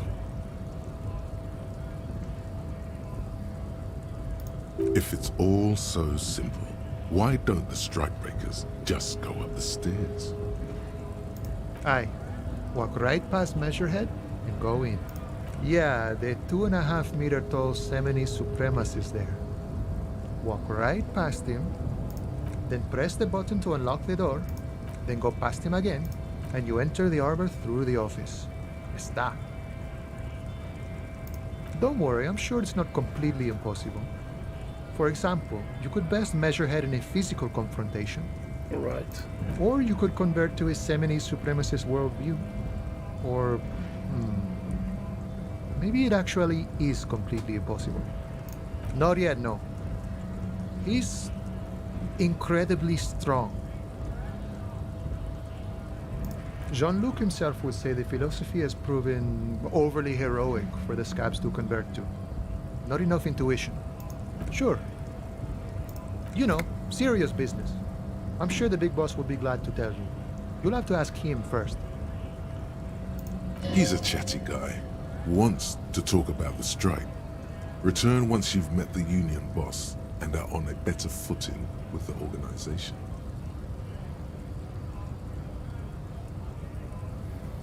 Okay, let's get moving. Oh, come on, Wicked Gamer. I'm not begging. Or perhaps I am. I need the money.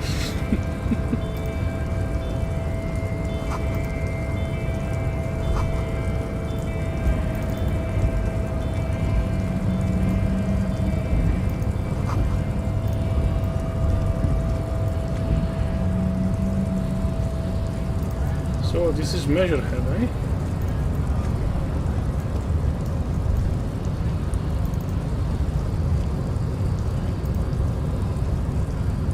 Nobody betrays your degeneracy. Yeah, Measurehead. His body totally betrays his degeneracy. Are you admiring my morphophysiology? It must be frightening to stand in the shadow of this racial pinnacle. Be calm, Sandwich. You are not in danger because you are not a threat to me. What is this androgynous display of sexual maturity? Androgynous display of sexual maturity. Merely standing up makes you sweat profusely. Your breathing is erratic. Your own heartbeat in your ears grows frantic, and you feel your blood pressure rise. Stop it!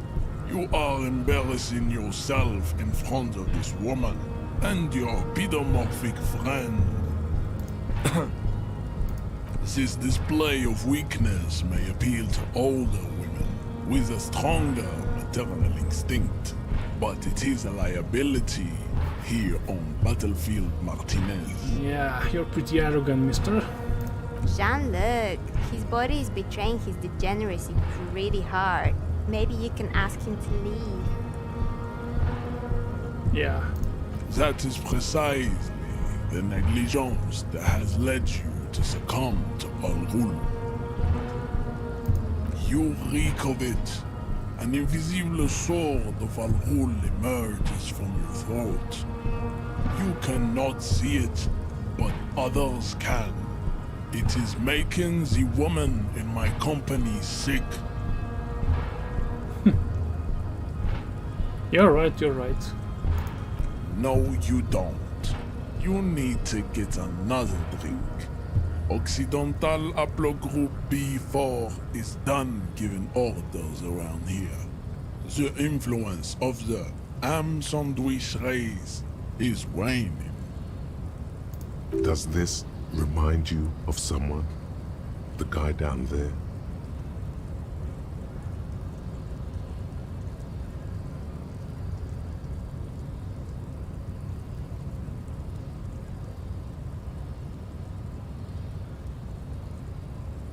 Yes, let's be a great cop. Jerking motions, signs of a late-stage neurodegenerative disorder. How far the Occidental haplogroup has fallen. You were once a noble and powerful race. You gave the world eugenics, electricity, and powerful weapons of war like missiles and aerostatic aircraft. You made great gains in metallurgy, race theory, and statecraft. You dominated lesser cultures, like the deformed Hemians and the inexplicably potato-obsessed Quakers. But now your ascent to the genetic summit has halted. You are obsessed with sadness and with frivolous pop culture. You will be superseded. Isn't that right, babe? It is, baby, yeah. You know it. What stupid women. Slaves to this measurehead. Okay, let's... There is a button right behind him, just out of reach. It must be the one that opens the door to the harbor.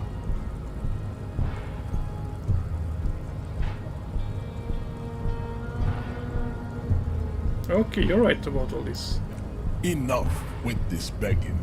You should leave the stage of history with dignity by inviting the other races to a great world war. Bring your troops to the Seminine Islands and to Boogie Street and we will pulverize you. When you are gone, we will build a museum for you. The walls will be lined with bottles of Al Ghul, your beloved beverage. Inside, we will store the odes to homosexuality you call art, and your microcephalic skulls. There may be a peaceful solution to this. You could internalize Measurehead's race theory. He would take you as one of his own. Well, yes. Why? Don't you want to be a Seminese supremacist? So what if you're not Seminese? You can be anything. Yeah, I can't knock him out. 17%.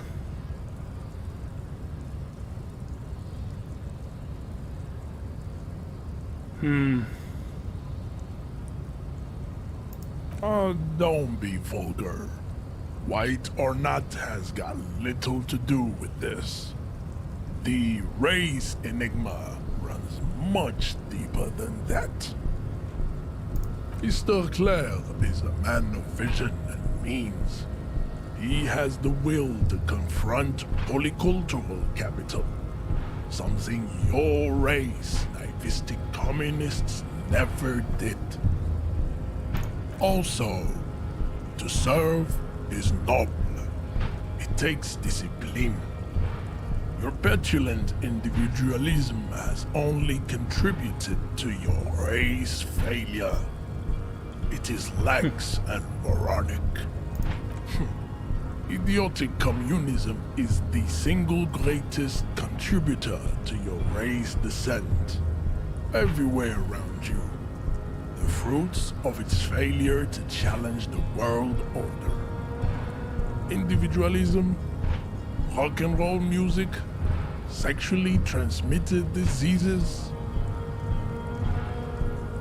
Above all, rampant multinational finance still reigning large. Tell me, where have you gotten your love of pathetic communism from? Degenerate youth culture? Rock and roll music?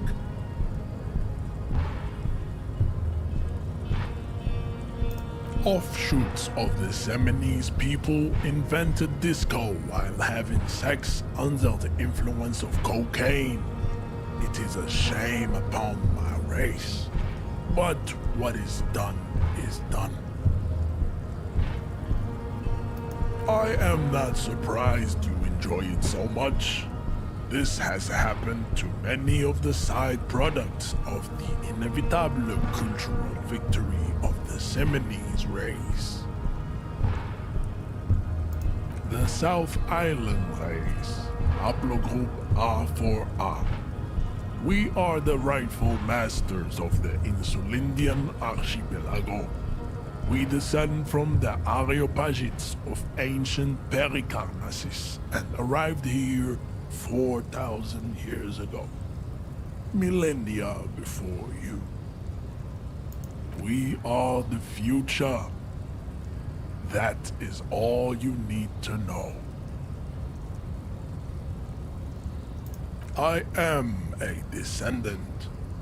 The narrow streets of Ulimbuir are with me in my genetic dreams. I see young Seminoles women walk into the grey mass on Ile de Fantôme, waiting on immaculate conception from the Pay. No, I have heard about it on the radio.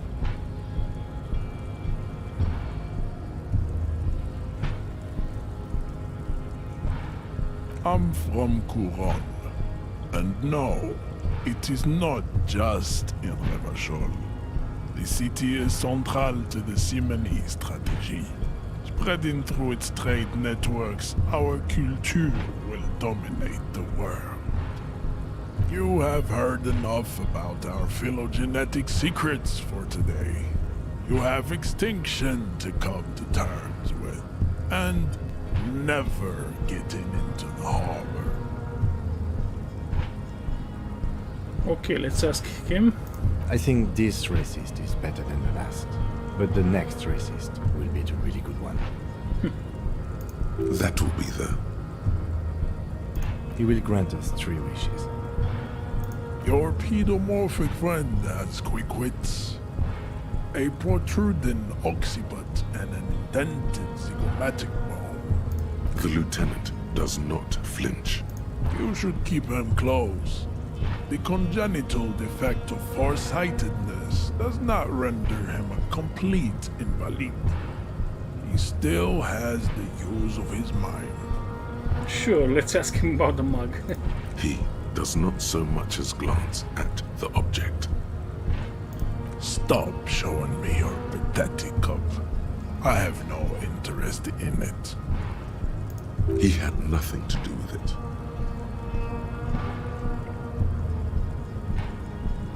I am not the first line of defense. I am the last. In addition, these so-called hardy boys are an effeminate clique of bodybuilders. Their company is spiritually degrading. You pick up on something artificial in his tone, like he's putting on an act. This is unlike him. He is usually more himself.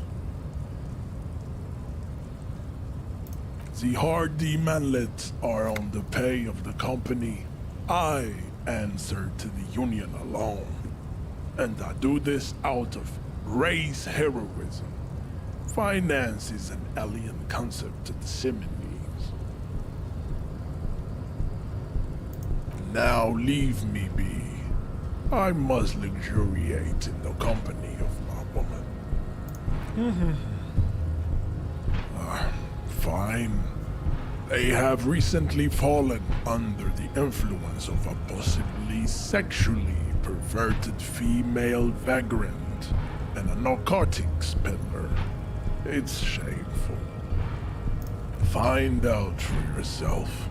Endomorphic blob. Endomorphic blob. Interesting. Racists are generally not very good examples of their race.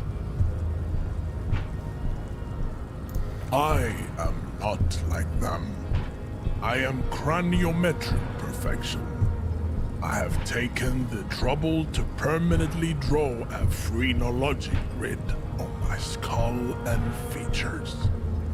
This should dispel any doubt.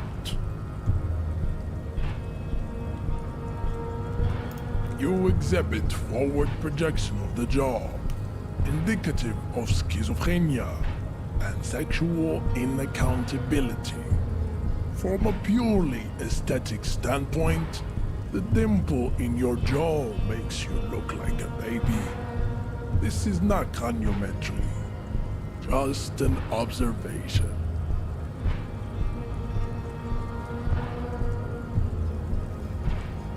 It is impossible to see any more of your bone structure. It is covered in the ravages of Al-Hul.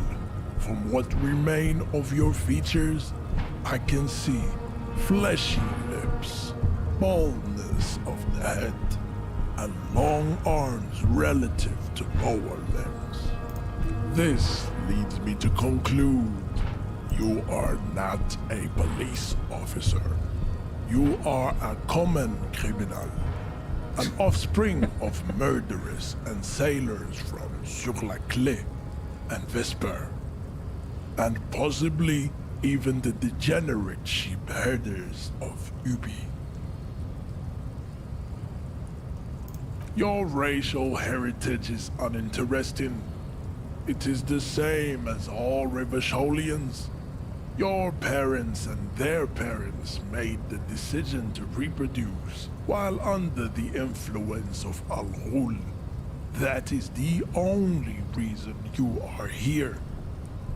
He's right there. It's almost impossible to get it on unless you're both drunk. It's too scary when people are sober. Okay. I know I have to do this. Ask what kind of races there are first. Classification is core to this stuff. Do you?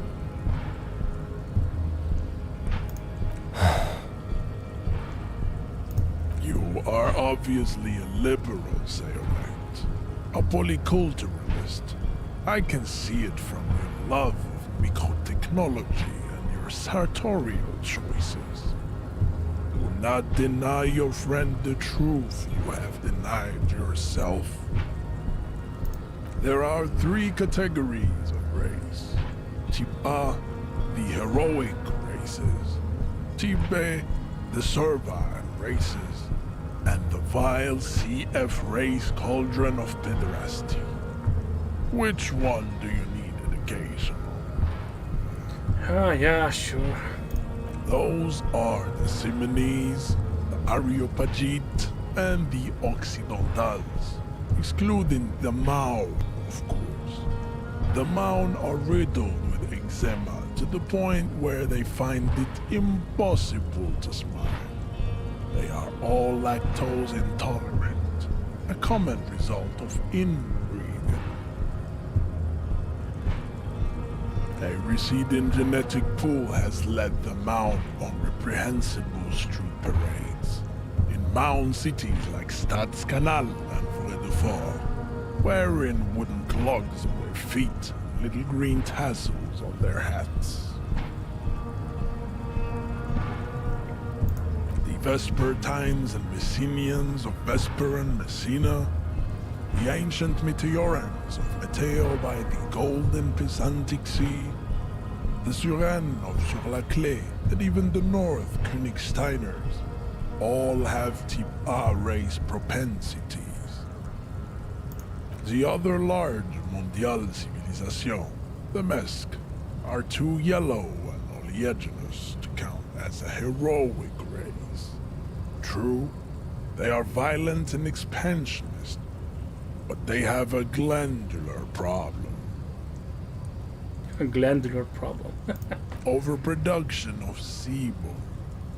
Sebum is leaking into their brains, making them listen to El Mariachi music and eat toxic minced meat-based food, which in turn only produces more sebum.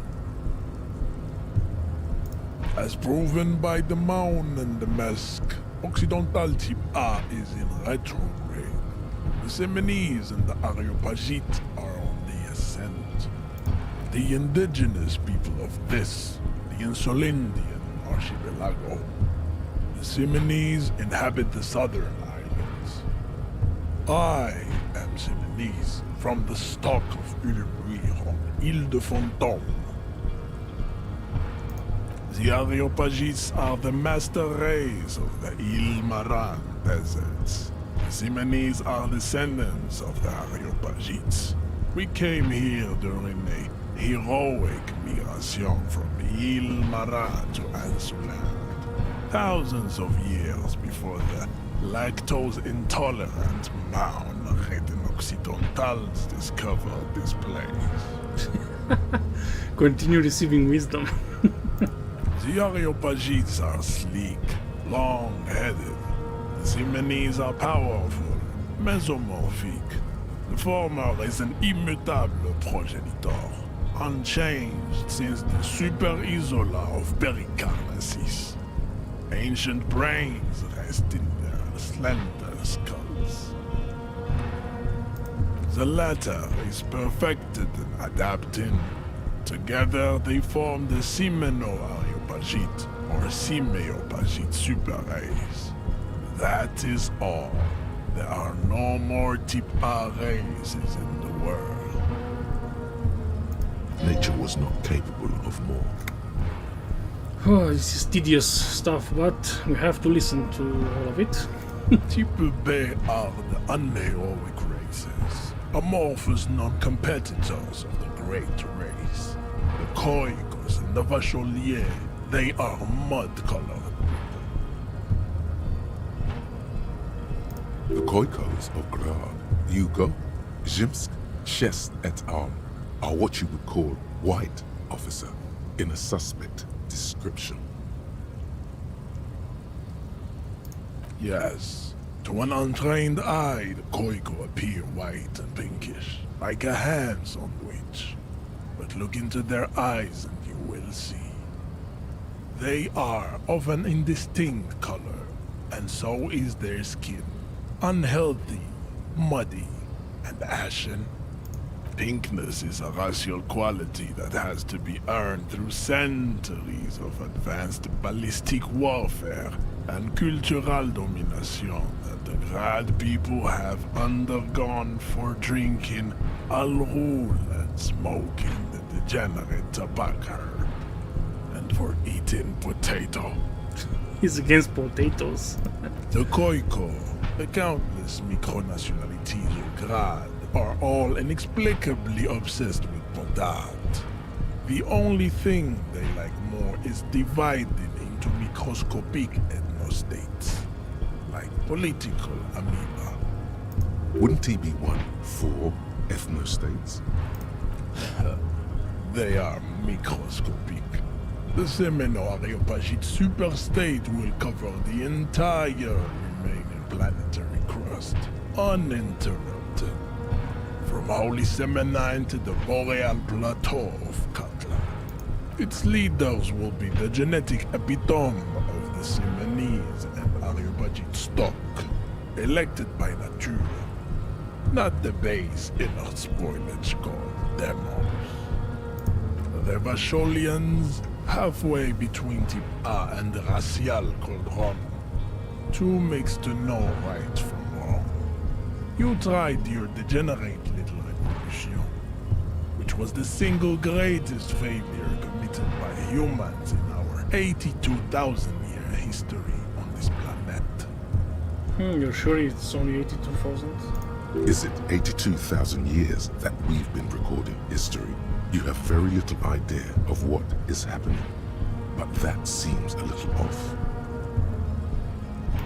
The revolution came to Ravachol from Grad, in Zarath-ridden potato carts.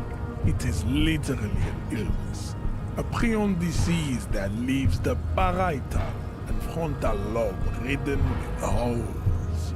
A soft, sponge-like mass of dementia, hallucination, and paranoia. The revolution is fatal familial insomnia. a hereditary condition passed from the Khoico to the Occidentals. But not sexually. Probably through trade routes and potate acid, the prime component of the potato plant.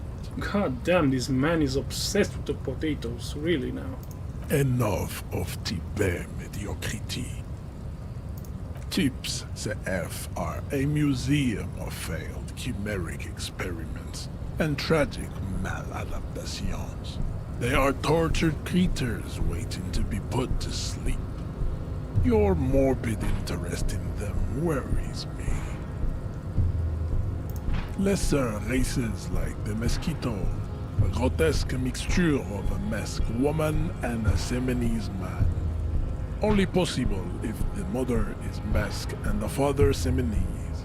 The other way around, they fail to produce offspring.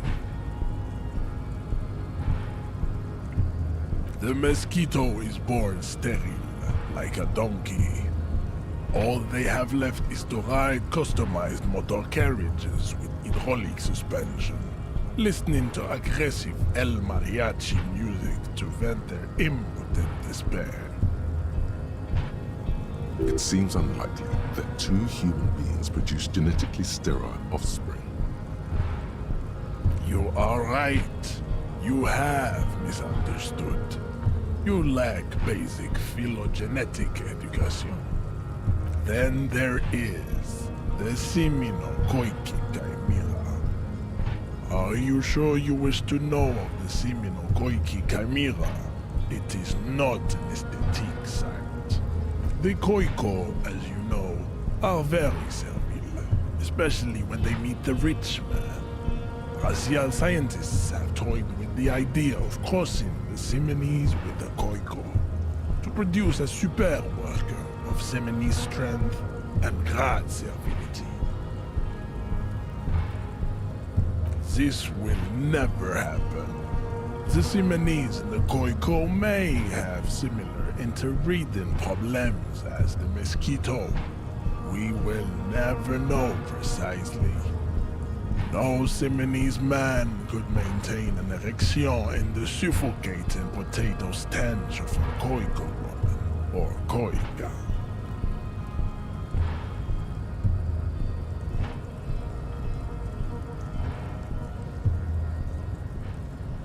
But enough.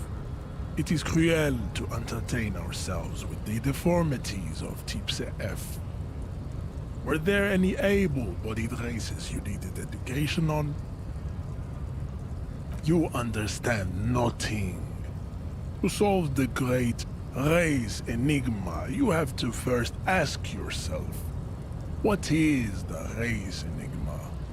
You have not even worded the mystery, let alone solved it. We will see. Access to the Union is important for our investigation, but there may be another way in, without becoming a race theoretician.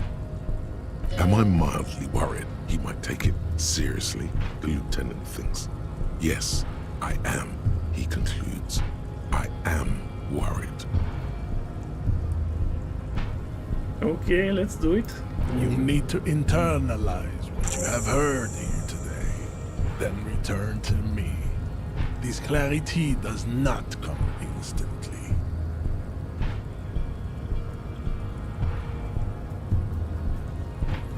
I cannot possibly imagine what else we have to discuss, Tibet.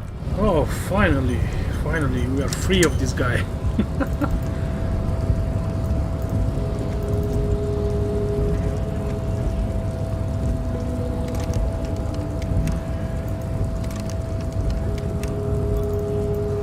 Okay, we have to get a skill point to internalize. He will let us in, I believe.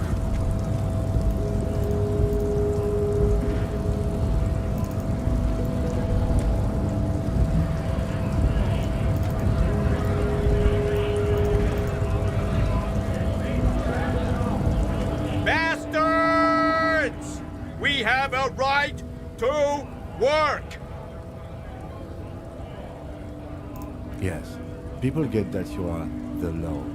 You really don't have to keep saying it. Hold up and stay frosty, everyone. Cops are here. You here to fuck with us? Beat the honest worker down? We're here to fight for a cause. Stripes usually have problems with people who have causes. Good. We're fighting for a cause here. Right to work! Right to work! Is this guy another measurehead? I hope not. Besides, we're not that different. It helps if people see us talking, cops and strikebreakers together. Shows authorities are on our side. Builds confidence. Rights of people, rights of workers, to have gainful employment, to make a salary, and feed their families. His manner of speaking is wooden, the tone of voice bland and uninspired, almost as if compiling replies from a set of learned phrases. Might be time. Don't let the fat bastards tread on you. Cops tend to side with the higher-ups, but you're essentially still workers. I don't trust cops, but I can see you understand the right to work! Right to work! Maybe you should ask them the questions, like why we're not allowed to make a living here. Shame on you! We have families to feed, you piece of shit. So do we, Scab. Have fun. Union shits are on full strike. Don't think they're going to let you through the gates. You trying to meet their fat boss? I know nothing about a murder. Wouldn't put it past these harbor bugs. They'd do anything to stay alive. Right to work! It's shameful. Cops doing nothing. You should bring backup. Open up the gates for us. Blockading gainful employment for workers is a crime. Sure, why not? Why not? I see numerous reasons not to pick a side in this local matter. Pity. Let us work! When a bunch of ungrateful, lazy cockroaches can't get their act together, decide to block honest work for other people. Beats me. They mumble nonsense about boardrooms and workers' rights, while we have the right to work! There's something odd in the way he carries himself. His set of clothing looks vaguely mismatched. The different pieces of the attire seem ill-fitting. His shirt is far too small and an unpleasantly tight fit, while the overalls, held up by a belt, seem to fit a man with much more corpulence. Yeah, let's ask him. He ignores your question, choosing instead to turn to the emaciated workers, raising both fists in the air. The clothes are obviously not his. Silence is the answer. There's something off here, but he won't say what. Honest men and women with rights to work, to be useful, not toys for corporate interests. We came here to help the harbor run smoothly in time of crisis. If union fucks don't want work, they ought to let in those who do want work. I have a question. Why do all these men follow your leadership? You think they follow because I'm big and loud? No. They follow the rules of the market, the rules of the economy, because they were given a job to do! You've been talking to him for quite a while now. Something is off with this guy. Ask him where he's from. Okay. What's it to you?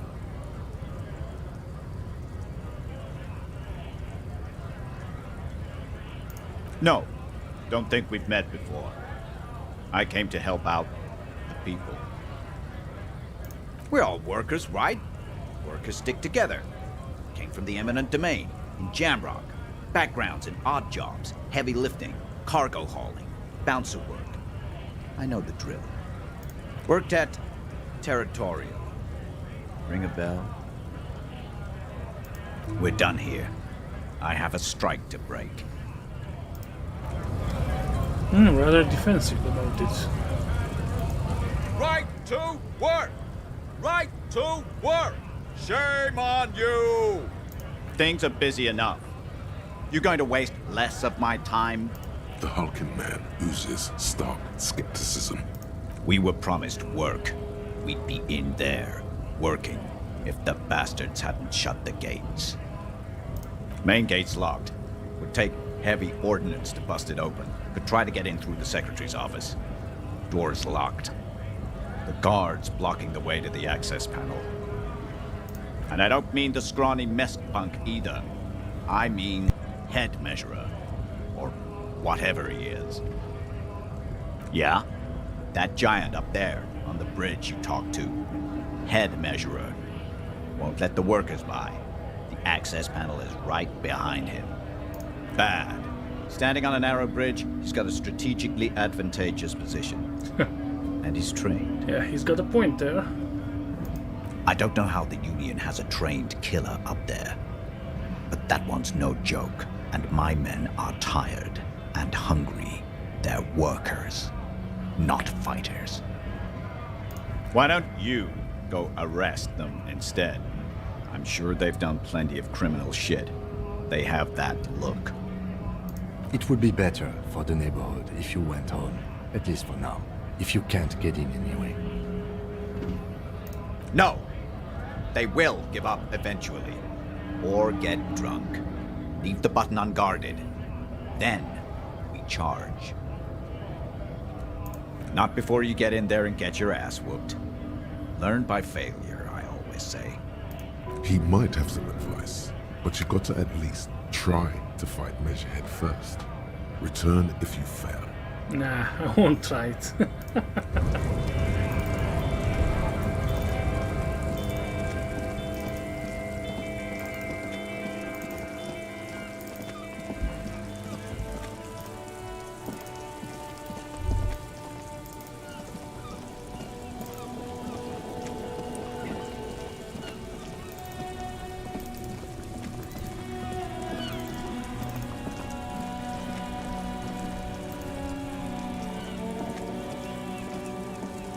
Let's click on the orbs.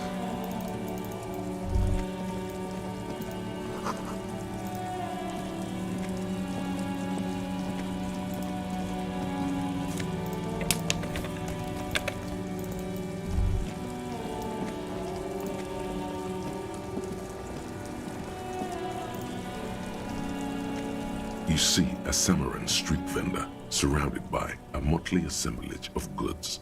When he realizes you're looking at him, his face breaks into a wide, welcoming grin. The name Sileng is embroidered over his breast pocket. Happy shopping, officer! Everything's cool here. Everything's cool. The goods are cool, the customers are cool, the place is cool. And one more thing, officer, you're very cool. Bang, bang, bang, bang! You're right, officer. 100%. No playing around then. Strictly business. Maybe I can interest you in some premium menswear instead. Only the coolest goods in Revachol. I've got sneakers, speakers, extremely comfy pants too. Try them on right here. No shame, only freedom. Right, no shame. This guy has no shame by the looks of it. Where did you get those comfy pants? I'm an entrepreneur, officer. I've got sources, buyers, suppliers, distributors, manufacturers, wholesalers, all extremely cool and above board. Good joke, officer. Here we don't have permits, just economic freedom. Take a look around. You glance around the decrepit buildings, the miserable weather, the sidewalks strewn with sunflower seeds and a dust-choked air. It's beautiful. Beautiful freedom. It is, yes. Anyone can set up their shop whenever they feel like it. That's right. No permits, no bureaucracy. That's why this city and its law officials are so cool.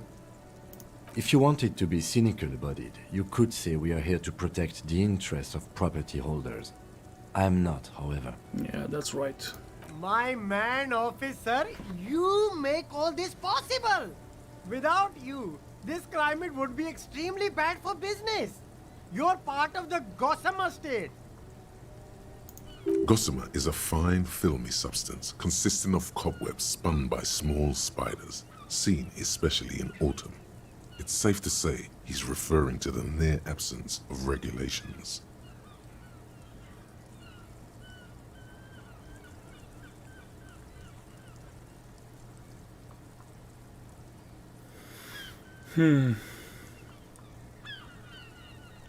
Yeah, that's the main thing about you.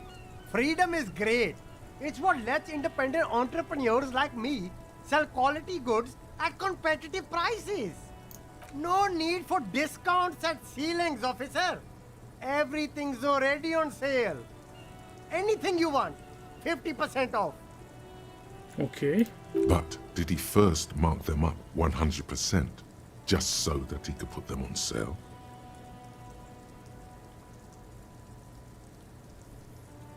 No, Juana, I did not. At least I don't think I did. My man, you know how the game is played. You and me, we should work together. What do you think? Shake things up? Anything for you. Me? It's a boring story, officer. Who cares about the past? I'm all business now. All Revachol. This man probably comes from Seaguy, sometimes known as the Apricot Suzerainty, an archipelago in the Samaran Isola. Apricot Suzerainty calls to mind an era when the Seaguy archipelago was colonized by Revachol. It's a bit of a slur, in other words. That's right, officer. But it's a bad scene for business there. Too many regulations. Extremely bad for an independent local entrepreneur. Hey, why not support this local entrepreneur? You can start by buying a pair of sexy pants or cool sunglasses. Maybe some macaroni? Yeah, let's try and beg another person for money. Start with a little compliment, then work your way up from there. This is about business, remember. Oh, okay. But why, officer? An investment? What kind of investment? I hear you, officer. What kind of a sum are we talking about here? Sounds like a fair deal all around. Okay, I got 10 real. Corruption. Corruption, yes. It's just like bus or seagull. A kid watching out of a window describing things going by. He doesn't like it too much, but what do you do?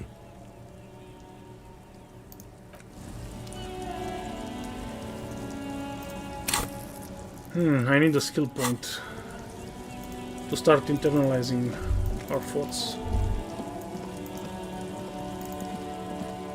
We don't really have money, so I don't know what we could buy. There's a pile of cheap sunglasses in a small box, a variety of shapes and colors. You like sunglasses, officer? I've got the latest styles right here. Stylish shades, huh? They'd be even more stylish if you paid for them with net worth. Go over and ask him. These are all boring. Boring third-rate ho-hum sunglasses made of cheap Syrahese plastic, the kind of plastic that melts in the sun. Those UV stickers are almost certainly just there for the show. If anything, these lenses probably direct more UV light into your pupils. A UV magnifier. These are all first-rate sunglasses. Premium design, superb material, very cool, UV resistant. These will definitely keep your eyes safe and cool while doing your dangerous police work. Yeah, let's try this check.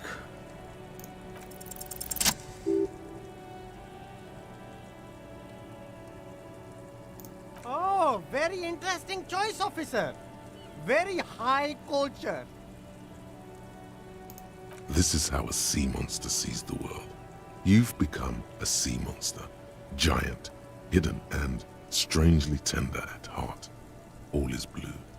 Yes, but they also make your soul quiver like jello. So deep. Wow, officer. You look so cool.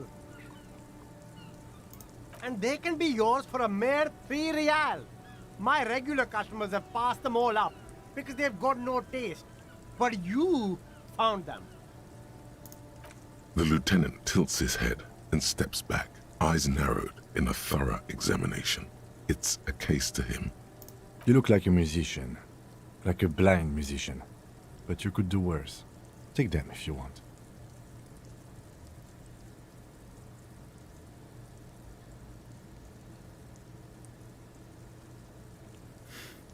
Nah, no thanks. I don't need them. Okay, let's talk to the lady Juana suggested. Then I'll end this stream. It's already almost 3 hours.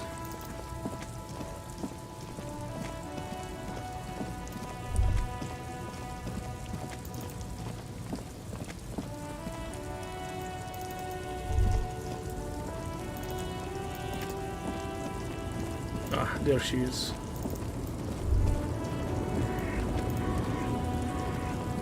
The small, wrinkled woman does not greet you. She nods along to something on her radio. A photograph is clutched in her hands, and there is a warm smile on her face. The photo, an ambrotype from the turn of the century, as golden as her smile. It's the warmth of a winter night's fire. Maybe she could give you comfort and shelter, some cigarettes and food money. Maybe she's your... No response. Wherever this woman is, your words fail to reach her. Nothing. Her smile just keeps widening. Her hair is gray like lead. Wait. She's just a distracted old woman. Better to leave her alone. Why? I just told you why. The woman still has her eyes fixed on the foot. Okay. So next time I want to talk to the lady on the ferry again. Perhaps she'll give us some clues to further advance the plot.